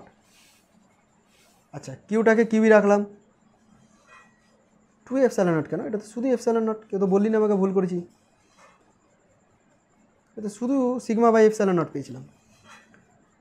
খেয়াল রাখবি একটু, আমার ভুলগুলো ধরিয়ে দিতে হবে, তার মানে তোরা মন দিচ্ছিস না। আচ্ছা, Q into epsilon naught, sigma মানে হচ্ছে কিউ বাই এ, সিগমা মানে কি? Q by A. দেখ সারফেস চার্জ ডেন্সিটি, সিগমা কি? সারফেস চার্জ ডেন্সিটি, মানে total charge by total area, এটাকেই বলছি আমরা সিগমা, ইন্টু ডি। আচ্ছা, তাহলে সি ইকুয়াল টু তুই লিখতে পারিস, কিউ কিউ কেটে যাবে, epsilon naught A by D. Sigma C equal to তুই বলতে পারিস epsilon naught A by D. এইটা হচ্ছে প্যারালাল প্লেট ক্যাপাসিটারের ক্যাপাসিট্যান্স। কোথায় বলতো? এয়ার মিডিয়ামে, যদি ওর ভেতরে মিডিয়ামটা তুই এয়ার নিয়ে নিস। যদি এয়ার না নিস তাহলে কী হবে? তাহলে কিছুই না, একটা জাস্ট কনস্ট্যান্ট ঢুকে যাবে এর মধ্যে। কোন কনস্ট্যান্ট ঢুকে যাবে? ডাইইলেকট্রিক কনস্ট্যান্ট ঢুকে যাবে। এপসাইলনের জায়গায় তুই বলবি কে এপসাইলন নট। ঠিক আছে, তাহলে K epsilon naught A by D, এটা হচ্ছে capacitance of a parallel plate capacitor. বল বুঝতে পারলি কিনা ডেরিভেশন?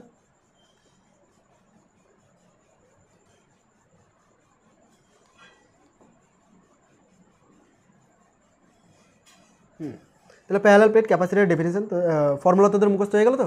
এটাকে কাজে লাগা, কিন্তু খুব কাজে লাগবে। দেখ K epsilon naught alpha by D কত কত জায়গায় আমরা এটাকে ইউজ করতে পারি।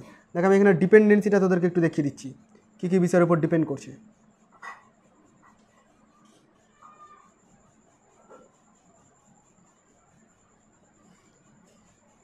কী কী বিষয়ের উপর ডিপেন্ড করছে ভালো করে খেয়াল কর। ফর্মুলার মধ্যেই সব আছে। এই যে তুই ফর্মুলাটা দেখলি C equal to K epsilon naught alpha by D, তার মানে তুই বুঝতে পারছিস যে ক্যাপাসিট্যান্স এরিয়ার উপর ডিপেন্ড করছে। এরিয়ার উপর ডিপেন্ড করছে, প্যারালাল প্লেট ক্যাপাসিটারটার যে এরিয়া, অর্থাৎ প্লেটটা কত বড় তার উপর ডিপেন্ড করছে।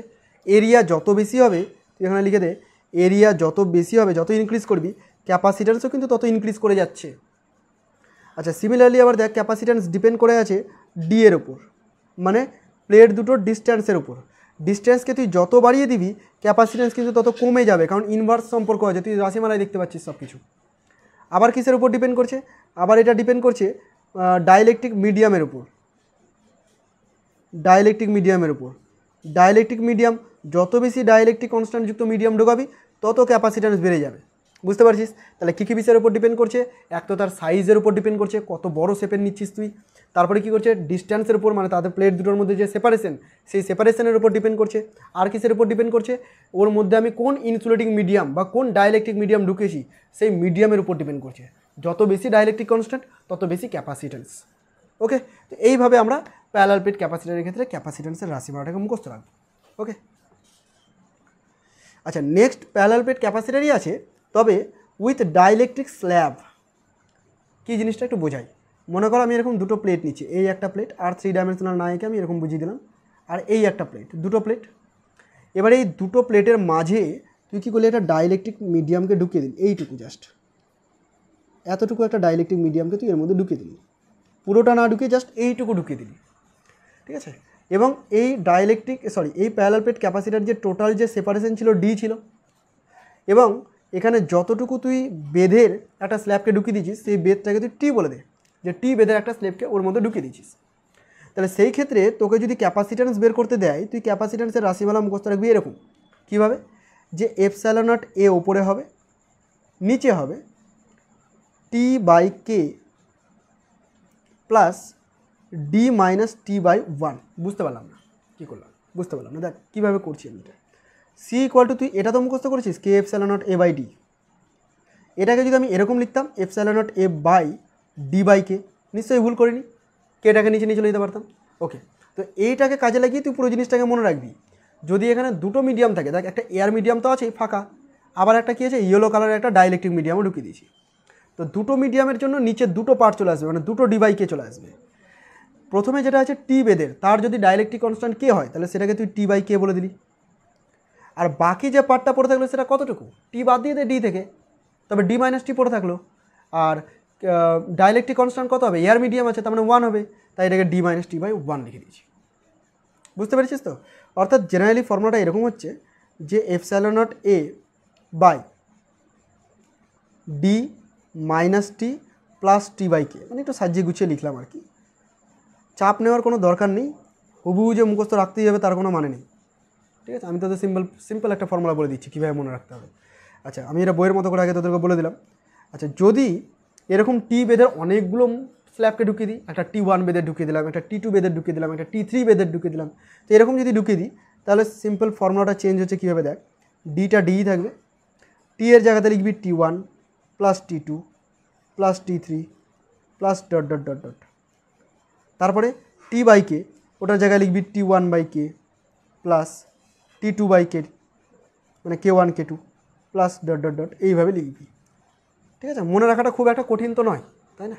আচ্ছা, আমি তোদেরকে বলবো তোরা এই ফর্মুলা মনে রাখ, তাহলে বেশি ইজি হবে, যে C equal to epsilon naught A by D1 by K1 plus D2 by K2, যেখানে K1 মিডিয়াম বিশিষ্ট D1 বেদের একটা তোর ডাইলেকট্রিক মিডিয়াম আছে, আর K2 কনস্ট্যান্ট বিশিষ্ট D2 বেদের একটা ডাইলেকট্রিক মিডিয়াম আছে। ব্যাস এইভাবে মনে রাখলেও তো চলবে। কোনটা ডি মাইনাস টি কোনটা ডি সেটা তো আমি এমনি ছবি দেখেই বুঝিয়ে যাবো, তাহলে তুই এটাকেও কিন্তু মনে রাখতে পারিস। ঠিক আছে? বল প্যারালাল প্লেট ক্যাপাসিটর ক্লিয়ার হয়েছে কিনা, নাকি কোনো কনফিউশন আছে তোদের?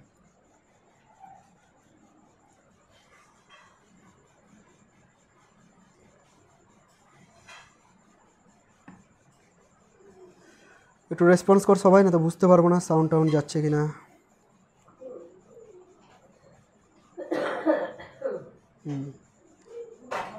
ওকে, প্যারালাল প্লেট ক্যাপাসিটর হয়ে গেল। চলো, একটা প্রবলেম দিয়েছি এখানে, প্রবলেমটা একবার তোরা রিড করে নে, তারপর আমি বলছি।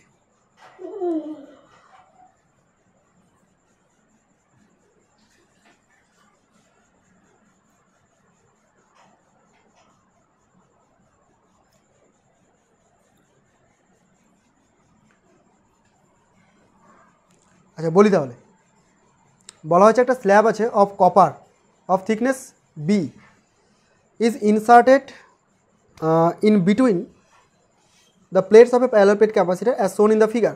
ছবি তো দেওয়া হয়নি, আমি ছবি দিয়ে দিচ্ছি তোদেরকে। এই ধর দুটো প্লেট আছে, আর এই প্লেট দুটোর মধ্যে একটা স্ল্যাবকে ঢুকিয়ে দেওয়া হয়েছে, কপারের একটা স্ল্যাব ঢুকিয়ে দেওয়া হয়েছে। খেয়াল রাখবি, কপারের বলেছি আমি, কপারের স্ল্যাব ঢুকিয়ে দিয়েছি। কপারের স্ল্যাবটার বেধ কত, বি, আর এমনি এদের মধ্যে ডিস্টেন্স কত, এদের মধ্যে ডিস্টেন্স বলে দিয়েছে ডি, প্লেট দুটোর মধ্যে ডিস্টেন্স হচ্ছে ডি। ঠিক আছে? আর একটা শর্তও তোকে বলে দিয়েছে এখানে, দেখ এই যে এই শর্তটা কী বলে দিয়েছে, যে বি মানে হচ্ছে ডি এর অর্ধেক, অর্থাৎ হাফ বেদের একটা ঢুকিয়ে দিয়েছে স্ল্যাবকে। তো বলেছে then the ratio of the capacities of capacitor after and before inserting the slab, মানে আগে এবং পরে স্ল্যাবকে ইনসার্ট করার ফলে যে ক্যাপাসিটেন্সগুলো হলো সেগুলো বের করতে হবে। তো প্রথমে বের করি আমি, প্রথমে মনে করি এই রেড কালার পার্টটা ছিল না, তো রেড কালার পার্টটা যদি না থাকে তাহলে ক্যাপাসিটেন্স কত হবে রে, ক্যাপাসিটেন্স হবে C equal to epsilon naught A by D, normal formula.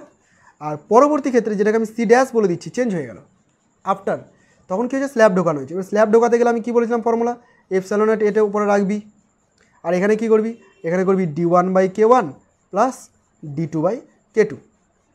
আচ্ছা, D1 by K1 R D2 by K2কে এখন কীভাবে লিখছি একটু খেয়াল কর।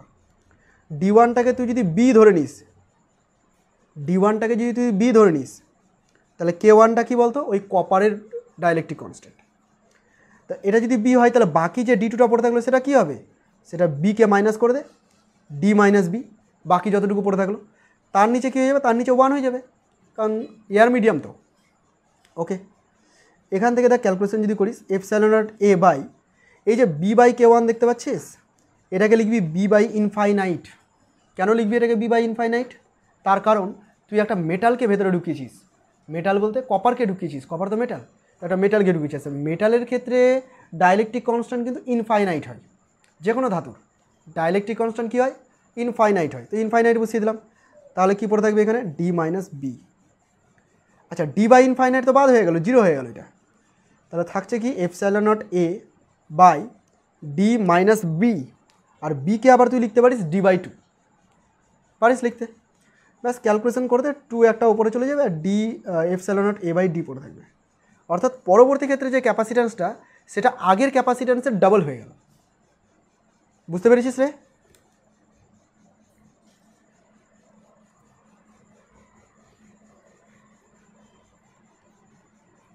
ওকে চল, এবার হচ্ছে spherical capacitor. Parallel plate capacitor হয়ে গেল, এবার স্পেরিক্যাল ক্যাপাসিটার। স্পেরিক্যাল ক্যাপাসিটার যথেষ্ট কনসেপচুয়াল। স্পেরিক্যাল ক্যাপাসিটারের দুটো পার্ট পড়বো আমরা। দেখ, আমি এখানে ছবি দেখতে পাচ্ছিস যে স্ফেয়ার আছে দুটো। স্ফেয়ার বলতে আমি সার্কেল বলছি না কিন্তু, হ্যাঁ গুলিয়ে দিস না সার্কেল আর স্ফেয়ারের সাথে। স্ফেয়ার মানে হচ্ছে একটা ফুটবল আকৃতির শেপ, ওর উপরে আরেকটা ফুটবল আকৃতির শেপ আছে এবং তারা দুজন কনসেন্ট্রিক আছে, মানে তাদের দুজনের সেন্টারটা একই আছে। তো এরকম আমি দুটো স্ফেয়ার নিয়েছি। এবার এই স্ফেয়ার দুটোর মধ্যে যে গ্রাউন্ড করব সেই গ্রাউন্ডের উপর ডিপেন্ড করে ক্যাপাসিটারটা দুটো ভাগে ভাগ হয়েছে। কখনো আমি আউটার রিজিয়নটাকে গ্রাউন্ডেড করতে পারি, কখনো ভেতরের রিজিয়নটাকে গ্রাউন্ডেড করতে পারি। আমার ইচ্ছা আমি কোনটাকে গ্রাউন্ডেড করব। প্রথম যে হেডিংটা দিয়েছি আমি, দেখ বলেছি যে আউটার সারফেসটাকে আমি আর্থ করে দিচ্ছি, মানে গ্রাউন্ডেড করে দিচ্ছি। আউটার সারফেসকে আমি গ্রাউন্ডেড করে দিলাম। এবার দেখ, যখন আমি এটাকে গ্রাউন্ডেড করে দিচ্ছি তাহলে ভেতরের সারফেসটাকে আমাকে চার্জ দিতে হবে। ধর ভেতরের সারফেসটাকে আমি কিউ চার্জ দিয়ে দিলাম। এবার এই কিউ চার্জটা কী করবে, আউটার সারফেস যেটা আছে তার ভেতরের প্রান্তে মাইনাস কিউ আর বাইরের প্রান্তে প্লাস কিউ ইন্ডাকশান করবে, ইন্ডিউস করে দেবে। এই প্লাস কিউটা কী হবে, গ্রাউন্ডে চলে যাবে, এটা গ্রাউন্ডে চলে যাবে, ফলে প্লাস কিউ থাকছে না। টোটাল চার্জ কত হচ্ছে বলতো, 0 হচ্ছে। ঠিক আছে, তো এই হচ্ছে তোর একটা স্পেরিক্যাল ক্যাপাসিটার হলো। এবার এই স্পেরিক্যাল ক্যাপাসিটারের ক্যাপাসিট্যান্সের রাশিমালা তোকে মুখস্থ করতে হবে। তো আমি ডিরাইভ করাটাও শিখিয়ে দিচ্ছি। ডিরাইভ করাটা দরকার আছে, কারণ এমটিজি যখন সলভ করবো দেখতে পাবি যে এরকম ধরনের কম্বিনেশনকে বিভিন্ন রকমভাবে চেঞ্জ করে দিচ্ছে, আর তখন কিন্তু ডিরেক্ট ফর্মুলা ইউজ করা হচ্ছে না, তখন তোকে পুরো ডেরিভেশনটাই করতে হচ্ছে। একটা বড় প্রবলেম পাবি তোরা এমটিজিতে সলভ করার সময়। তো যাই হোক, সেই জিনিসটাই করবো। তো কীভাবে করছি একটু দেখ। আমি বলেছিলাম যে যখনই তোকে বের করতে হবে ক্যাপাসিট্যান্স, তুই ইউজ করবি C equal to Q by V. এটা ছাড়া তোর কোনো কাজ নেই, মানে এই ফর্মুলা ছাড়া আর কোনো ফর্মুলা তোকে হেল্প করবে না। C equal to Q by V. Q তো টোটাল চার্জ আমি পেয়ে গেছি, আর ভি যেটা সেটা হচ্ছে পোটেনশিয়াল। কার কার মধ্যে potential? Potential between the two surface. এই যে দুটো স্পেয়ার আমি নিয়েছি না, এই দুটো স্পেয়ারের মধ্যে, এই স্পেয়ারটা আর এই স্পেয়ারটা, এই দুটো স্পেয়ারের মধ্যে পোটেনশিয়াল ডিফারেন্স। আচ্ছা, আউটার রিজনে যে স্পেয়ারটা আছে তার তো পোটেনশিয়াল 0 হবে নাকি রে, কারণ গ্রাউন্ডেড করা আছে, আর গ্রাউন্ড মানেই পোটেনশিয়াল কত আছে, 0 আছে। আর ভেতরের কিছু একটা পোটেনশিয়াল থাকবে, তার মানে পোটেনশিয়াল ডিফারেন্স মানে ভেতরেরটা থেকে পরের 0টাকে মাইনাস করা, অর্থাৎ 0 বাদই ধর, অর্থাৎ ভেতরের পোটেনশিয়ালটাকে বের করলেই চলবে পোটেনশিয়াল ডিফারেন্স। সো আমি এখন পোটেনশিয়াল ডিফারেন্সের পিছনে চলে গেলাম। পোটেনশিয়াল ডিফারেন্স বের করা হচ্ছে আমার উদ্দেশ্য। আচ্ছা, পোটেনশিয়াল ডিফারেন্স যখন বের করতে যাবি ভি, ভালো করে খেয়াল কর, এখানে পোটেনশিয়াল কার কার জন্য পাওয়া যাবে। একটা পাওয়া যাবে নিজস্ব চার্জ কিউবের জন্য, আর একটা পাওয়া যাবে বাইরের মাইনাস কিউ চার্জের জন্য। দুটোর জন্য কিন্তু পোটেনশিয়াল পাওয়া যাবে এখানে। আমি রেডিয়াসগুলোকে একটু বলে দিই। প্রথম যে সারফেসটা আছে তার রেডিয়াস হচ্ছে এ, আর পরের যে সারফেসটা আছে তার রেডিয়াস হচ্ছে বি, মানে বি গ্রেটার দেন এ। আউটার সারফেসের রেডিয়াস তো অবভিয়াসলি বড় হবে। এবার দেখ, পোটেনশিয়াল যখন বের করতে দিয়েছে দুটোর জন্য পাওয়া যাচ্ছে, তাই তো? একটা হচ্ছে এর জন্য পাওয়া যাবে আর একটা বি এর জন্য পাওয়া যাবে। একটু খেয়াল করবি, এর জন্য যখন আমি পোটেনশিয়াল বের করছি ফর্মুলাটা হচ্ছে 1/4 পাই এপসাইলন নট ইন্টু কী হবে বলতো, কিউ বাই আর। তো কিউ তো কিউই আছে, আর কি হবে দেখ, আমি কোনো একটা স্ফেয়ারের জন্য বের করছি, সেই স্ফেয়ারের সারফেসেই বের করছি, তাহলে রেডিয়াসের সমান হয়ে যাবে ডিস্টেন্সটা, অর্থাৎ এই হয়ে যাবে। বুঝতে পেরেছিস? ওকে। প্লাস যখন আমি বি করব, ধরুন এটা হচ্ছে বি রেডিয়াসেরটা, মানে আউটার সারফেসেরটা বলছি, এই বিতে যে মাইনাস কিউ চার্জ আছে তার জন্য আমি কোথায় বের করছি বলতো, ভেতরে কোনো একটা পয়েন্টে বের করছি, এই জায়গাটায় ভেতরে কোনো একটা পয়েন্টে বের করছি। তো ভেতরে বের করতে গেলে মনে পড়ছে তোদের যে এই স্ফেয়ারটার সারফেসে যাওয়া হবে, ভেতরেও পোটেনশিয়াল তাই হবে। তাহলে এর সারফেসে পোটেনশিয়াল কত, এর সারফেসে পোটেনশিয়াল হচ্ছে 1/4 পাই এপসাইলন নট, চার্জটা তো মাইনাস কিউ আছে, আর ডিভাইডেড বাই বি, এটা হচ্ছে তার সারফেসে, আর সারফেসে যা পোটেনশিয়াল এর ভেতরেও তাই পোটেনশিয়াল যে কোনো বিন্দুতে। তো এইভাবে আমি পোটেনশিয়াল লিখতে পারি। পোটেনশিয়ালটা এখানে বোঝার বিষয়, বাকি সব ইজি। বল পোটেনশিয়ালটা বুঝেছিস কিনা, বল রে।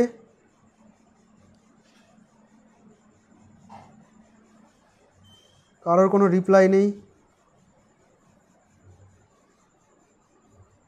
বলছি, এই হলো এ রেডিয়াসের স্ফিয়ারটা, এর সারফেসে যদি আমাকে পোটেনশিয়াল বের করতে হয় তাহলে এর রেডিয়াস জানা থাকলেই চলবে। কিন্তু অসুবিধা হবে কোথায়, বি রেডিয়াসের যে সারফেসটা আছে তার মধ্যে তো মাইনাস কিউ চার্জ আছে। তো এর জন্য যখন তুই এই জায়গাটায় বের করতে যাবি, এই জায়গাটায় যখন বের করতে যাবি তখন কোথায় বের করছিস, ওর স্ফিয়ারের ভেতরে বের করছিস, বি রেডিয়াসের যে স্ফিয়ারটা তার ভেতরে বের করছিস। তো ভেতরে পোটেনশিয়াল কত হবে মাইনাস কিউ এর জন্য, এর সারফেসে যা হবে সেটাই ওর ভেতরে হবে, থ্রু আউট দ্য রিজন তাই হবে। তাই আমি সারফেসের পোটেনশিয়ালটাকে ওখানে লিখে দিয়েছি। এইভাবে পোটেনশিয়াল বের করলাম। এবার ক্যালকুলেট করে নিই, Q by 4 pi epsilon naught B minus A by A B. ঠিক আছে, নেক্সট তোকে বের করতে হবে সি, আর সি মানে তুই দেখেছিস এখানে কিউ বাই ভি হয়। আচ্ছা, কিউ বাই ভি যদি করা যায় তাহলে দেখ তো এটা হচ্ছে না, কিউ বাই ভি মানে হচ্ছে 4 pi epsilon naught into A B by B minus A. এই হচ্ছে তোর ফর্মুলা স্পেরিক্যাল ক্যাপাসিটারের ক্ষেত্রে ক্যাপাসিট্যান্স বের করার ফর্মুলা। 4 পাই এপসাইলন নট গুণ থাকবে। আচ্ছা দেখ, ক্যাপাসিটারের ফর্মুলা কী হয় বলতো, আইসোলেটেড কন্ডাক্টারে করেছিলাম যে 4 পাই এপসাইলন নট আর করেছিলাম, মনে পড়ছে? তো এখানেও দেখ 4 পাই এপসাইলন নট আছে, আর এর জায়গাতে একটু চেঞ্জ হয়ে গেছে। আর এর জায়গাতে কী হয়েছে, এ বি বাই বিয়োগফলটা, উপরে গুণ আর নিচে বিয়োগ। কোনটা থেকে বিয়োগ করবি, বড়টা থেকে বিয়োগ করবি, কারণ বিটাকে তো আমরা বড়ই ধরেছিলাম। তো এই হচ্ছে তোর আউটার সারফেস যদি আর্থ থাকে বা গ্রাউন্ডেড থাকে তাহলে তুই কীভাবে বের করবি। কি লিভ করে গেছিস নাকি? না, ঠিক আছে, ওকে। নেক্সট যে পার্টটা আছে সেটা হচ্ছে ইনার সারফেস আর্থ। ইনার সারফেস মানে ভেতরেরটাকে আর্থ করে দিলাম, এই ভেতরেরটাকে আর্থিং করে দিলাম। আচ্ছা, বাইরে আমি চার্জ দিয়ে দিলাম প্লাস কিউ, বাইরের সারফেসটাকে আমি চার্জ কত দিয়ে দিলাম, প্লাস কিউ। এবার বুঝবি এই জায়গাটা, বাইরের সারফেসটাকে যে আমি প্লাস কিউ চার্জ দিলাম তার জন্য এই ভেতরে কী করবে, ইন্ডিউস করবে, তাই না? এবার তোর মনে হতে পারে ভেতরে মাইনাস কিউ ইন্ডিউস করবে আর এইদিকে উল্টো দিকে প্লাস কিউ ইন্ডিউস করবে, তাই না? কিন্তু যখন এই চার্জটা গ্রাউন্ডেড থাকবে, মানে ভেতরের ক্ষেত্রে কনসেপ্টটা একটু আলাদা হয়ে যায়। ভেতরের ক্ষেত্রে কী হবে, সেম চার্জ ইন্ডিউস করবে না, যেহেতু গ্রাউন্ডেড আছে। আর পুরো সিস্টেমটা একটা ক্যাপাসিটারের মতো ওয়ার্কও করবে না, এটা অ্যাকচুয়ালি ক্যাপাসিটার নয়, ঠিক আছে? তবু এর ক্যাপাসিট্যান্স আছে, সেই সেন্সে আমরা ক্যাপাসিট্যান্সটাকে বের করে দেখিয়ে দিচ্ছি। তো ক্যাপাসিট্যান্স একমাত্র বাইরেটা যদি গ্রাউন্ডেড থাকে তবেই, ভেতরেটা গ্রাউন্ডে থাকলে ক্যাপাসিট্যান্স হবে না। তার মানে এটা ক্যাপাসিটার নয়, তবু এর ক্যাপাসিট্যান্স আছে, তাই আমি বের করে দেখাচ্ছি। তো কী করা হবে, এর ক্ষেত্রে ক্যালকুলেশন একটু চেঞ্জ হয়ে যায়। প্লাস কিউ চার্জ তো দিয়েছি, এবার ভেতরে কিছু একটা চার্জ ইন্ডিউস করবে। কত পরিমাণ চার্জ ইন্ডিউস করবে তুই জানিস না, তুই ধরে নে যে কিউ ড্যাশ চার্জ ওখানে ইন্ডিউস করে দিয়েছে। কী পরিমাণ চার্জ ইন্ডিউস করেছে, কিউ ড্যাশ চার্জ ইন্ডিউস করে দিয়েছে। তোর কাজ হবে প্রথমে কিউ ড্যাশটাকে বের করা, তা না হলে তুই পোটেনশিয়াল বের করতে পারবি না। তাহলে কিউ ড্যাশটাকে যদি বের করতে হয় আমি কী করবো দেখ, আমি এই পয়েন্টে, এই যে ডটটা দেখতে পাচ্ছিস, এই ডটটা, এই পয়েন্টে আমি পোটেনশিয়াল বের করবো। কার জন্য বেরাবে পোটেনশিয়াল, কিউ ড্যাশের নিজের জন্য তো বেরাবেই, আর বাইরে যে কিউ আছে তার জন্যও বেরাবে, ঠিক আছে? তো এই দুটোর জন্য আমি পোটেনশিয়াল বের করি কোথায়, এই পয়েন্টে। দেখ আমি পোটেনশিয়াল বের করছি, ভি ইন মানে ইনার সারফেসের পোটেনশিয়াল। কীভাবে বেরাবে দেখ, প্রথমে 1/4 pi epsilon naught Q dash by A, এটা হচ্ছে তার নিজস্ব রেডিয়াস, আর বিটা হচ্ছে আউটার সারফেসের রেডিয়াস। তো কিউ ড্যাশ বাই এ লিখতে পারি, কারণ আমি পয়েন্টটা কোথায় রেখেছি, তার সারফেসে রেখেছি, okay. Plus 1/4 pi epsilon naught into capital Q by B. কেন করলাম এমনটা, দেখ পয়েন্টটা তো আমার ভেতরে, কিন্তু আমি যে কার জন্য বের করছি, প্লাস কিউয়ের জন্য। আর প্লাস কিউ কোথায় আছে, আউটার সারফেসে আছে। আউটার সারফেসের জন্য পোটেনশিয়াল সারফেসে যা হয় ভেতরের যে কোনো বিন্দুতে তাই হয়, তাই আমি আউটার সারফেসের পোটেনশিয়াল সারফেসে যেটা হয় সেই ফর্মুলাটাকে এখানে লিখে দিয়েছি, ঠিক আছে রে? এবার তুই জানিস যে ভেতরের সারফেসটা আর্থিং করা ছিল, গ্রাউন্ডেড করা ছিল, মানে ভেতরের সারফেসটার পোটেনশিয়াল থাকবে না, গ্রাউন্ডেড করা মানে পোটেনশিয়াল জিরো। তাহলে তুই এই পোটেনশিয়ালটাকে ইকুয়াল দিয়ে জিরো করে দিবি। এবার এখান থেকে তুই ক্যালকুলেশন কিউ ড্যাশ পেয়ে যাবি, যে কিউ ড্যাশ বেরাচ্ছে মাইনাস এ বাই বি। এটা কিন্তু কিউ ড্যাশের ফর্মুলা বেরোলো, ঠিক আছে? কিউ ড্যাশ কত বেরোলো, মাইনাস এ বাই বি। কাজে লাগবে সব। এবার তোর কাজ হচ্ছে ক্যাপাসিট্যান্স বের করা, পোটেনশিয়াল বের করা বা পোটেনশিয়াল ডিফারেন্স বের করা। কার মধ্যে পোটেনশিয়াল ডিফারেন্স, দুটো সারফেসের মধ্যে পোটেনশিয়াল ডিফারেন্স, ঠিক আছে? আচ্ছা, পোটেনশিয়াল ডিফারেন্স যদি বের করতে হয়, ইনার যে সারফেসটা আছে, ভেতরের যে সারফেসটা আছে তার তো পোটেনশিয়াল জিরো, অসুবিধা নেই। তবে আউটার সারফেসটাও তো একটা পোটেনশিয়াল আছে, সেখান থেকে জিরোকে মাইনাস করতে গেলে পোটেনশিয়াল ডিফারেন্স পেয়ে যাব। তো আমার কাজ হচ্ছে এখন আউটার সারফেসের পোটেনশিয়াল বের করা, ভি আউট। কী করে বের করি, আউটার সারফেসে কোনো একটা পয়েন্ট দেখিয়ে দিচ্ছি, এই দেখ ইয়েলো কালারের একটা পয়েন্ট দেখিয়ে দিলাম। তো এই পয়েন্টে পোটেনশিয়াল কার জন্য পাবো, প্লাস কিউ নিজের জন্য পাবো, আর একটা কিউ ড্যাশের জন্যও পাবো। তো প্লাস কিউয়ের জন্য যে পোটেনশিয়ালটা পাবো সেটা তার সারফেসেই আছে, খেয়াল কর, ভালো করে বুঝবি। এই হলো বি রেডিয়াসের যে আউটার সারফেসটা, আমি এই পয়েন্টেই বের করতে চাইছি সারফেসে। তাহলে ফর্মুলা কী হবে, 1/4πε0 কিউ বাই বি প্লাস আর একটা কার জন্য বের করবো, ওর ভেতরে একটা চার্জ আছে কিউ ড্যাশ, ঠিক আছে, এই যে কিউ ড্যাশটা, এর জন্য যদি বের করতে হয় তাহলে 1/4πε0 কী করে বের করছি, দেখ কিউ ড্যাশ তো চার্জ ওপরে থাকছেই, কিন্তু ডিস্টেন্সটা কী হবে, দেখ ডিস্টেন্সটা হচ্ছে যদিও কিউ ড্যাশটা ভেতরে আছে কিন্তু আমি বের করছি কোথায়, এই পয়েন্টে বের করছি। কোথায় বের করছি আমি, এই পয়েন্টে বের করছি। এবার এই পয়েন্টে বের করার জন্য আমাকে বাইরে চলে গেছি আমি কিউ ড্যাশ থেকে, আর বাইরে চলে গেছি মানে তাহলে বাইরের ডিস্টেন্স বসাতে হবে, তার মানে এখানে আমাকে বি বসাতে হবে। যখন প্লাস কিউয়ের জন্য করলাম ওর সারফেসেই ছিলাম তাই ওরই রেডিয়াস বসিয়েছি, যখন কিউ ড্যাশের জন্য করছি তখন বাইরে চলে গেছি তখন বাইরে রেডিয়াস বসিয়েছি।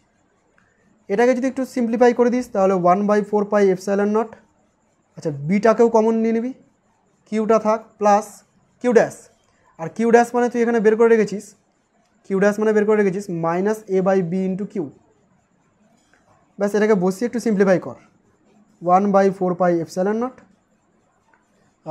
এটা কিউটা কমন নিয়ে নিই,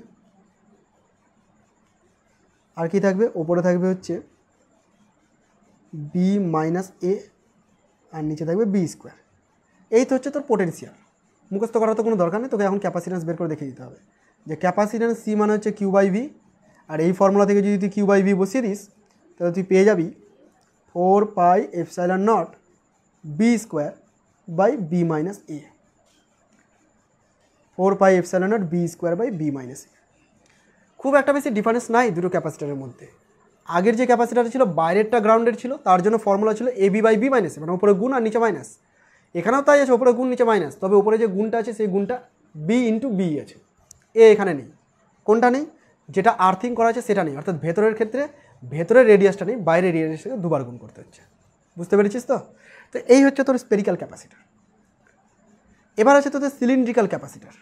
সিলিন্ড্রিক্যাল ক্যাপাসিটারের ক্ষেত্রে আছে ডেরিভেশন, আমি ডেরিভেশন করবো না, শুধুমাত্র ফর্মুলা মনে রাখ, ফর্মুলা মনে রাখলেই তোর কাজ হয়ে যাবে। পৌলমি অ্যাড হয়েছিস, দাঁড়া,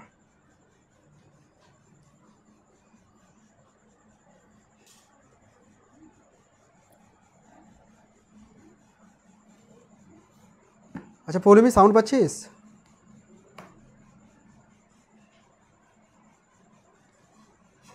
পৌলমি সাউন্ড পাচ্ছিস?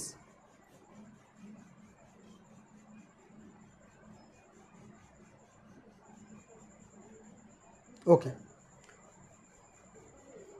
দেখ সিলিন্ড্রিক্যাল ক্যাপাসিটার বলছিলাম, সিলিন্ড্রিক্যাল ক্যাপাসিটারের ক্ষেত্রে আমরা নর্মালি শুধু ফর্মুলাটাকে মুখস্থ রেখে দেবো, যে সিলিন্ড্রিক্যাল ক্যাপাসিটারের ফর্মুলা হচ্ছে C = 2πε0 L/log b/a।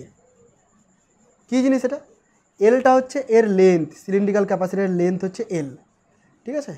আচ্ছা, ভেতরের যে সারফেসটা আছে তার রেডিয়াস হচ্ছে এ, আর বাইরের যে সারফেসটা আছে তার রেডিয়াস হচ্ছে বি, মানে b > a actually.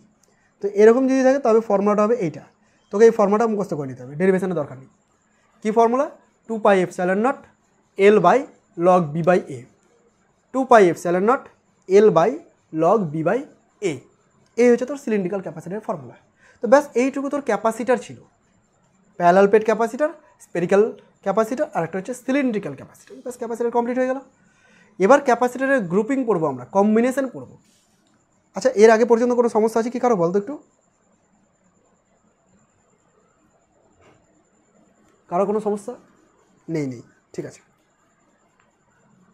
Okay okay. এবার হচ্ছে grouping of capacitor.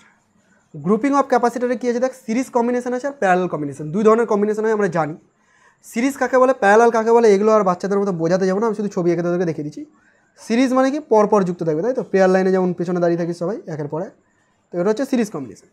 Are parallel combination হচ্ছে এইরকমভাবে, যে প্রত্যেকটা টার্মিনাল একটা নির্দিষ্ট পয়েন্টে গিয়ে জয়েন হবে। আচ্ছা ভালো কথা, এখানে ক্যাপাসিটারগুলোকে দেখ আমি ডবল দাগ দিয়ে প্রকাশ করছি, এটা তোদের বলা হয়নি যে ক্যাপাসিটারকে এরকম ইকুয়াল লেন্থের দুটো দাগ দিয়ে প্রকাশ করা হয়। আর যদি একটা বড় একটা ছোটো করে দিই তবে সেটা কী হয়ে যায়, ব্যাটারি সোর্স, ঠিক আছে, কারেন্ট সোর্স হয়ে যায়, ভোল্টেজ সোর্স হয়ে যায় অ্যাকচুয়ালি। তো যাই হোক, একটা হচ্ছে সিরিজ কম্বিনেশন, একটা হচ্ছে প্যারালাল কম্বিনেশন। এবার তোদেরকে শুধু এখানে মনে রাখতে হবে সিরিজ কম্বিনেশন ইকুইভ্যালেন্ট যে ক্যাপাসিট্যান্স হয়, ইকুইভ্যালেন্ট মানে বুঝিস তো রে, যে অনেকগুলোর পরিবর্তে একজনকে ব্যবহার করলে যা হবে সেটাই। তো সেই ইকুইভ্যালেন্ট ক্যাপাসিট্যান্স যদি বের করতে হয় তো সিরিজের ক্ষেত্রে ফর্মুলা হয় এরকম, ধরুন এটা C1 আছে, C2 আছে, C3 আছে। সিরিজের ক্ষেত্রে হবে 1/C is equal two 1/C1 plus 1/C2 plus 1/C3, যদি আরও থাকে তো plus dot dot dot dot চলতে থাকবে। ঠিক আছে, এটা হলো সিরিজ কম্বিনেশনের ক্ষেত্রে, আমি CS বলে দিলাম। যদি প্যারালাল কম্বিনেশনের ক্ষেত্রে করি তাহলে C is equal two C1 plus মানে যোগ করে দিতে হবে। অর্থাৎ তোরা রেজিস্ট্যান্সের ক্ষেত্রে যা পড়েছিস তার উল্টো ফর্মুলা হচ্ছে ক্যাপাসিট্যান্সের ক্ষেত্রে, এমন কোনো কঠিন কিছু নেই এর মধ্যে। ঠিক আছে, series combination parallel combination clear হয়ে গেছে। একটা প্রবলেম দিয়েছি, এই প্রবলেমে যাওয়ার আগে আমি আর একটা কথা তোদের বলে দিই, একটুখানি শুনে নে। এই যে সিরিজ কম্বিনেশনটা আমি তোদেরকে দেখিয়েছি, তোকে যদি আমি বলে দিই যে এই সিরিজ কম্বিনেশনের মধ্যে কোনো একটা ক্যাপাসিটারের চার্জ কিউ আছে, তো তোকে বুঝে নিতে হবে প্রত্যেকটা ক্যাপাসিটারের চার্জ কিউ আছে। সিরিজ কম্বিনেশনের ক্যারেক্টারিস্টিক এটা, যে সিরিজ কম্বিনেশনে একটার মধ্যে চার্জ কিউ থাকা মানে প্রত্যেকটার মধ্যে চার্জ কিউ থাকা। মনে করে দেখ, সিরিজ কম্বিনেশনে একটা রোদের মধ্যে দিয়ে যে পরিমাণ কারেন্ট যায় বাকি রোদের মধ্যে দিয়ে সেম পরিমাণ কারেন্ট যায়। তো এখানেও সেই কনসেপ্টটা অ্যাকচুয়ালি, একটার মধ্যে যা চার্জ থাকবে প্রত্যেকটার মধ্যে সেম চার্জ থাকবে। আবার মজার বিষয় হলো এই তিনটার ইকুইভ্যালেন্ট যে পাওয়া যাবে তার মধ্যেও সেম চার্জই থাকবে। আমার পিএইচডি করার দরকার নেই, কেন হবে কী করে হবে এগুলো আমার দরকার নেই, এগুলো করার দরকার নেই, শুধু আমাকে ফ্যাক্ট জানতে হবে, অ্যাপ্লাই করা শিখতে হবে। শুনে না ভালো করে, আরেকবার বলছি, একটা সিরিজ কম্বিনেশনের মধ্যে প্রত্যেকটা ক্যাপাসিটারের মধ্যে যে চার্জ থাকবে প্রত্যেকটা ক্যাপাসিটারের মধ্যে সেম চার্জ থাকবে, এবং তাদের যে ইকুইভ্যালেন্ট ক্যাপাসিট্যান্স যেটাকে আমি CS দিয়ে ডিনোট করছি তার মধ্যেও ওই চার্জটাই থাকবে, কিউ চার্জটাই থাকবে। এমন না যে Q plus Q plus Q করে টোটাল চার্জ হয়ে যাবে, ওই কিউ চার্জটাই থাকবে। বুঝতে পেরেছিস? তো এই কনসেপ্টটাকে কাজে লাগিয়ে আছে পরের যে কোশ্চেনটা একবার পড় সবাই, কোশ্চেন নাম্বার 3 একবার সবাই পড়ে নেয়।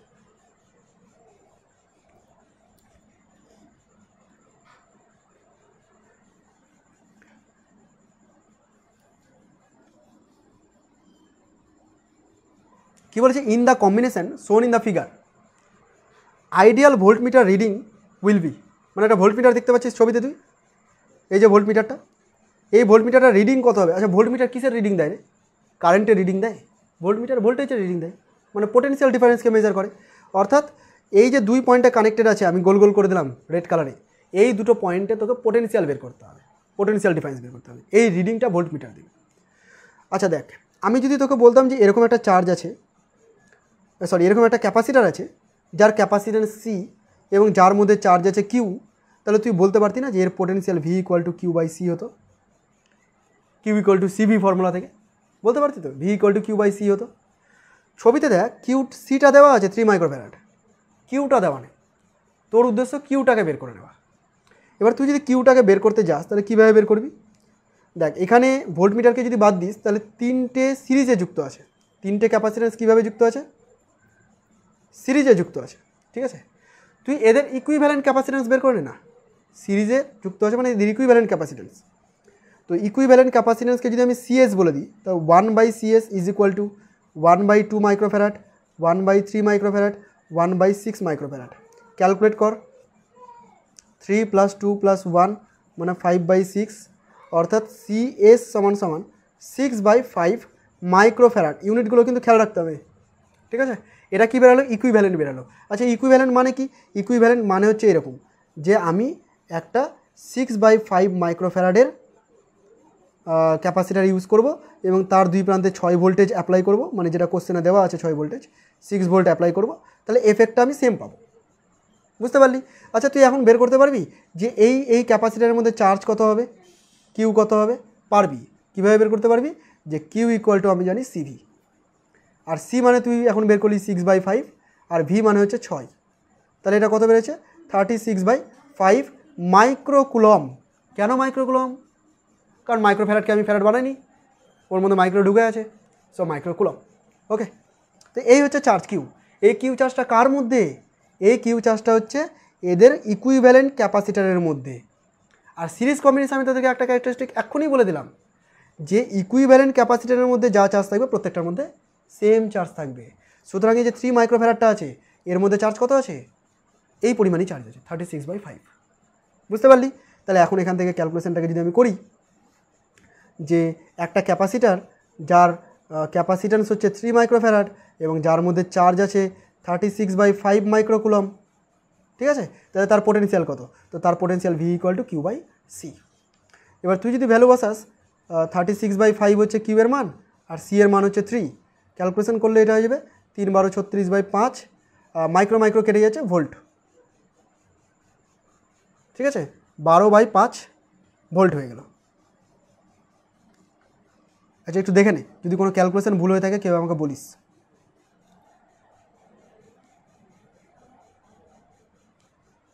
মনে হয় কোনো ক্যালকুলেশন ভুল হয়েছে।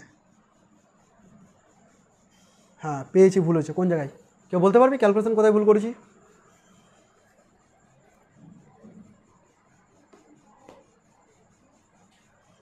এদিকে দেখ, মন দিচ্ছিস না কেউ। এই প্লাস করে আমি 5 লিখে দিয়েছি, এটা প্লাস করে 6 হতো, 3 + 2 + 1 6 হতো।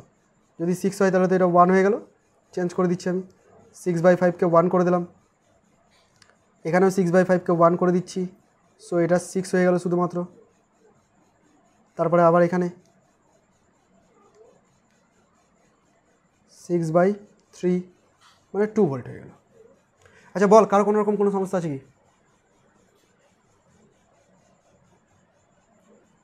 রেসপন্স করো একবার করে।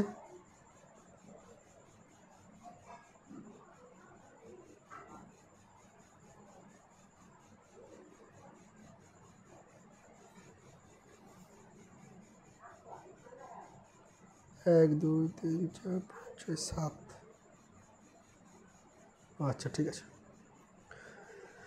হ্যাঁ চল এবার পরের কোশ্চেনটা দেখে একটু ভালো করে দেখ। কোশ্চেন নাম্বার 4 পড়ে না একবার সবাই। এটা হয়ে যাবে, একটু রেস্ট করবি, মানে 5 মিনিট রেস্ট দেবো তোদেরকে, তারপরে এমটিজি সলভ করবো, মানে ক্যাপাসিটার আজকেই শেষ করে দেবো, রাখবো না।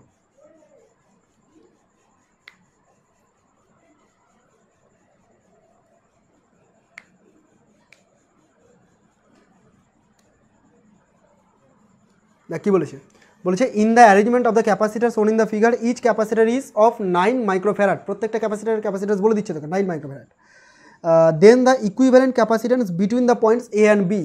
তার মানে ওই আগের জিনিসগুলো চলে আসলো, ইকুইভ্যালেন্ট বের করার ব্যাপারটা। তো এখানে ইকুইভ্যালেন্ট বের করতে গেলে তোকে কম্বিনেশন বানাতে হবে, C1 C2 C3 C4, এদের মধ্যে কোনটা কোন কম্বিনেশনে আছে, সিরিজে কোনটা আছে, প্যারালালে কোনটা আছে, এগুলো করতে হবে। এবার আমার একটা প্রসেস তোরা শিখে নে, মানে আমি কীভাবে এগাই অ্যাকচুয়ালি, ঠিক আছে? এইভাবে তোরাও এগাবি, ইজি হবে। তোরা কার কার মধ্যে বের করতে বলেছিস সেটা আগে দেখ। তোরা দেখছিস যে এ বিন্দু আর বি বিন্দুর মধ্যে বের করতে বলেছে, তাহলে এ আর বিকে তুই ফিক্সড করে দিলি। এইভাবেই করবি, যে দুটো বিন্দু বলবে সেই দুটো বিন্দুকে তুই ফিক্সড করে দে। এবার তুই যে কোনো একদিক থেকে চলা স্টার্ট কর, তুই এ বিন্দু থেকে চলা স্টার্ট করবি, কর। এ বিন্দু থেকে যেতে লাগলাম, এই পয়েন্টটাও কিন্তু এ বিন্দু। যতক্ষণ না কোনো ইনস্ট্রুমেন্ট কোনো ইলেকট্রিক্যাল ডিভাইসের মধ্যে কানেক্ট হবে ততক্ষণ পর্যন্ত পয়েন্টগুলো সবগুলো সেম পোটেনশিয়ালে থাকবে। তার মানে এটা এ মানে এটাও এ, ঠিক আছে? এগুলো পুরোটা এ এর সাথে যুক্ত। তো তুই দেখতে পাচ্ছিস এ পয়েন্ট থেকে দুটো লাইন বেরোচ্ছে, একটা এদিকে C2 আর একটা এদিকে C4। আমি এরকমই করব, তবে সিম্পলিফাই করে করব। আমি করব কি, এ পয়েন্ট থেকে বেরাচ্ছি দুদিকে দুটো, একটা এদিকে যেটাকে বলছি আমি C2, আর একটা নিচের দিকে যাকে বললাম C4। বুঝতে পারছিস তো রে? বুঝতে পারছিস তো? হ্যাঁ এবার দেখ, এই C2টা যেটা বেরালো, C2টা গিয়ে আবার এখানে দুই ভাগে ভাগ হয়ে গেছে, একটা C1-এর দিকে একটা C3-র দিকে। তো C2টাকে নিয়ে গিয়ে তুই আবার ভাগ করে দে দুটো, এই একটা গেল, এই একটা গেল, C1 আর এটাকে বলবো C3, এরকমভাবে দুটো ভাগ। এবার C1 গিয়ে কার সাথে মিললো, বি এর সাথে। C3 গিয়ে কার সাথে মিললো, দেখ বি এর সাথেই মিলেছে, এই পুরো লাইনটা বি। তাহলে C1 আর C3 দুজনই একসাথে গিয়ে কোথায় মিলে গেছে, এই বি এর সাথে মিলে গেছে, ঠিক আছে? কোথায় গিয়ে মিলেছে, বি এর সাথে মিলেছে। C4 কোথায় গিয়ে মিললো, C4টাও বিতে গিয়ে মিলেছে, মানে এই C4টাও গিয়ে বিতে মিলে গেছে। তো এদেরকে আমি একটু সুন্দর করে এঁকে দিচ্ছি আর কি, এই সবাই বি পয়েন্টের সঙ্গে যুক্ত হয়েছে। এবার ডায়াগ্রামটা বোঝা যাচ্ছে কোনটা কোন কম্বিনেশনে আছে। তো এরকমভাবে তোদেরকে দিবে না, এইভাবে দিলে তো পেরে যাবি করতে, যাতে না পারিস এরকমই দেবে, এরকম ঘুরিয়ে পেঁচে সার্কিট বানাবে।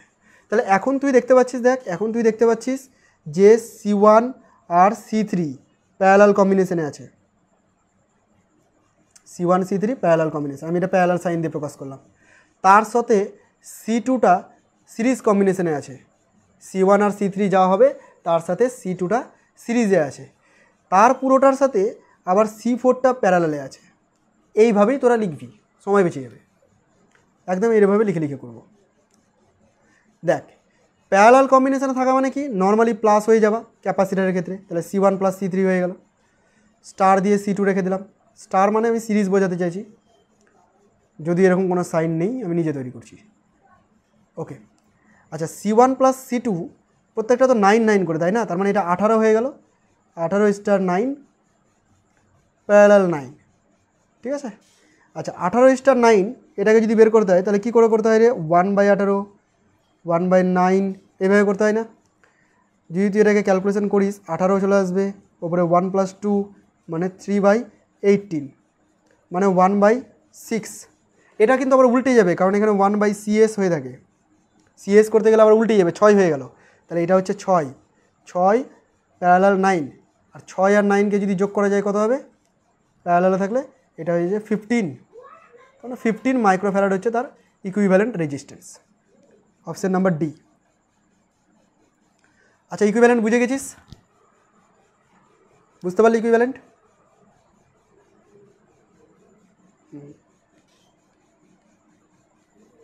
ওকে, তো এই ছিল মোটামুটি প্রবলেম আজকের স্লাইড।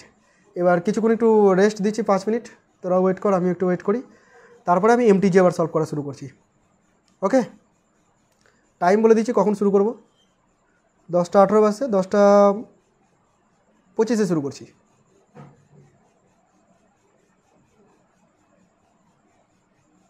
নতুন করে আমি লিঙ্ক দিব, হ্যাঁ, সেই লিঙ্কে গিয়ে আবার জয়েন হয়ে যাবি। 10টা 25, এখন আমি এন্ড করলাম এটা।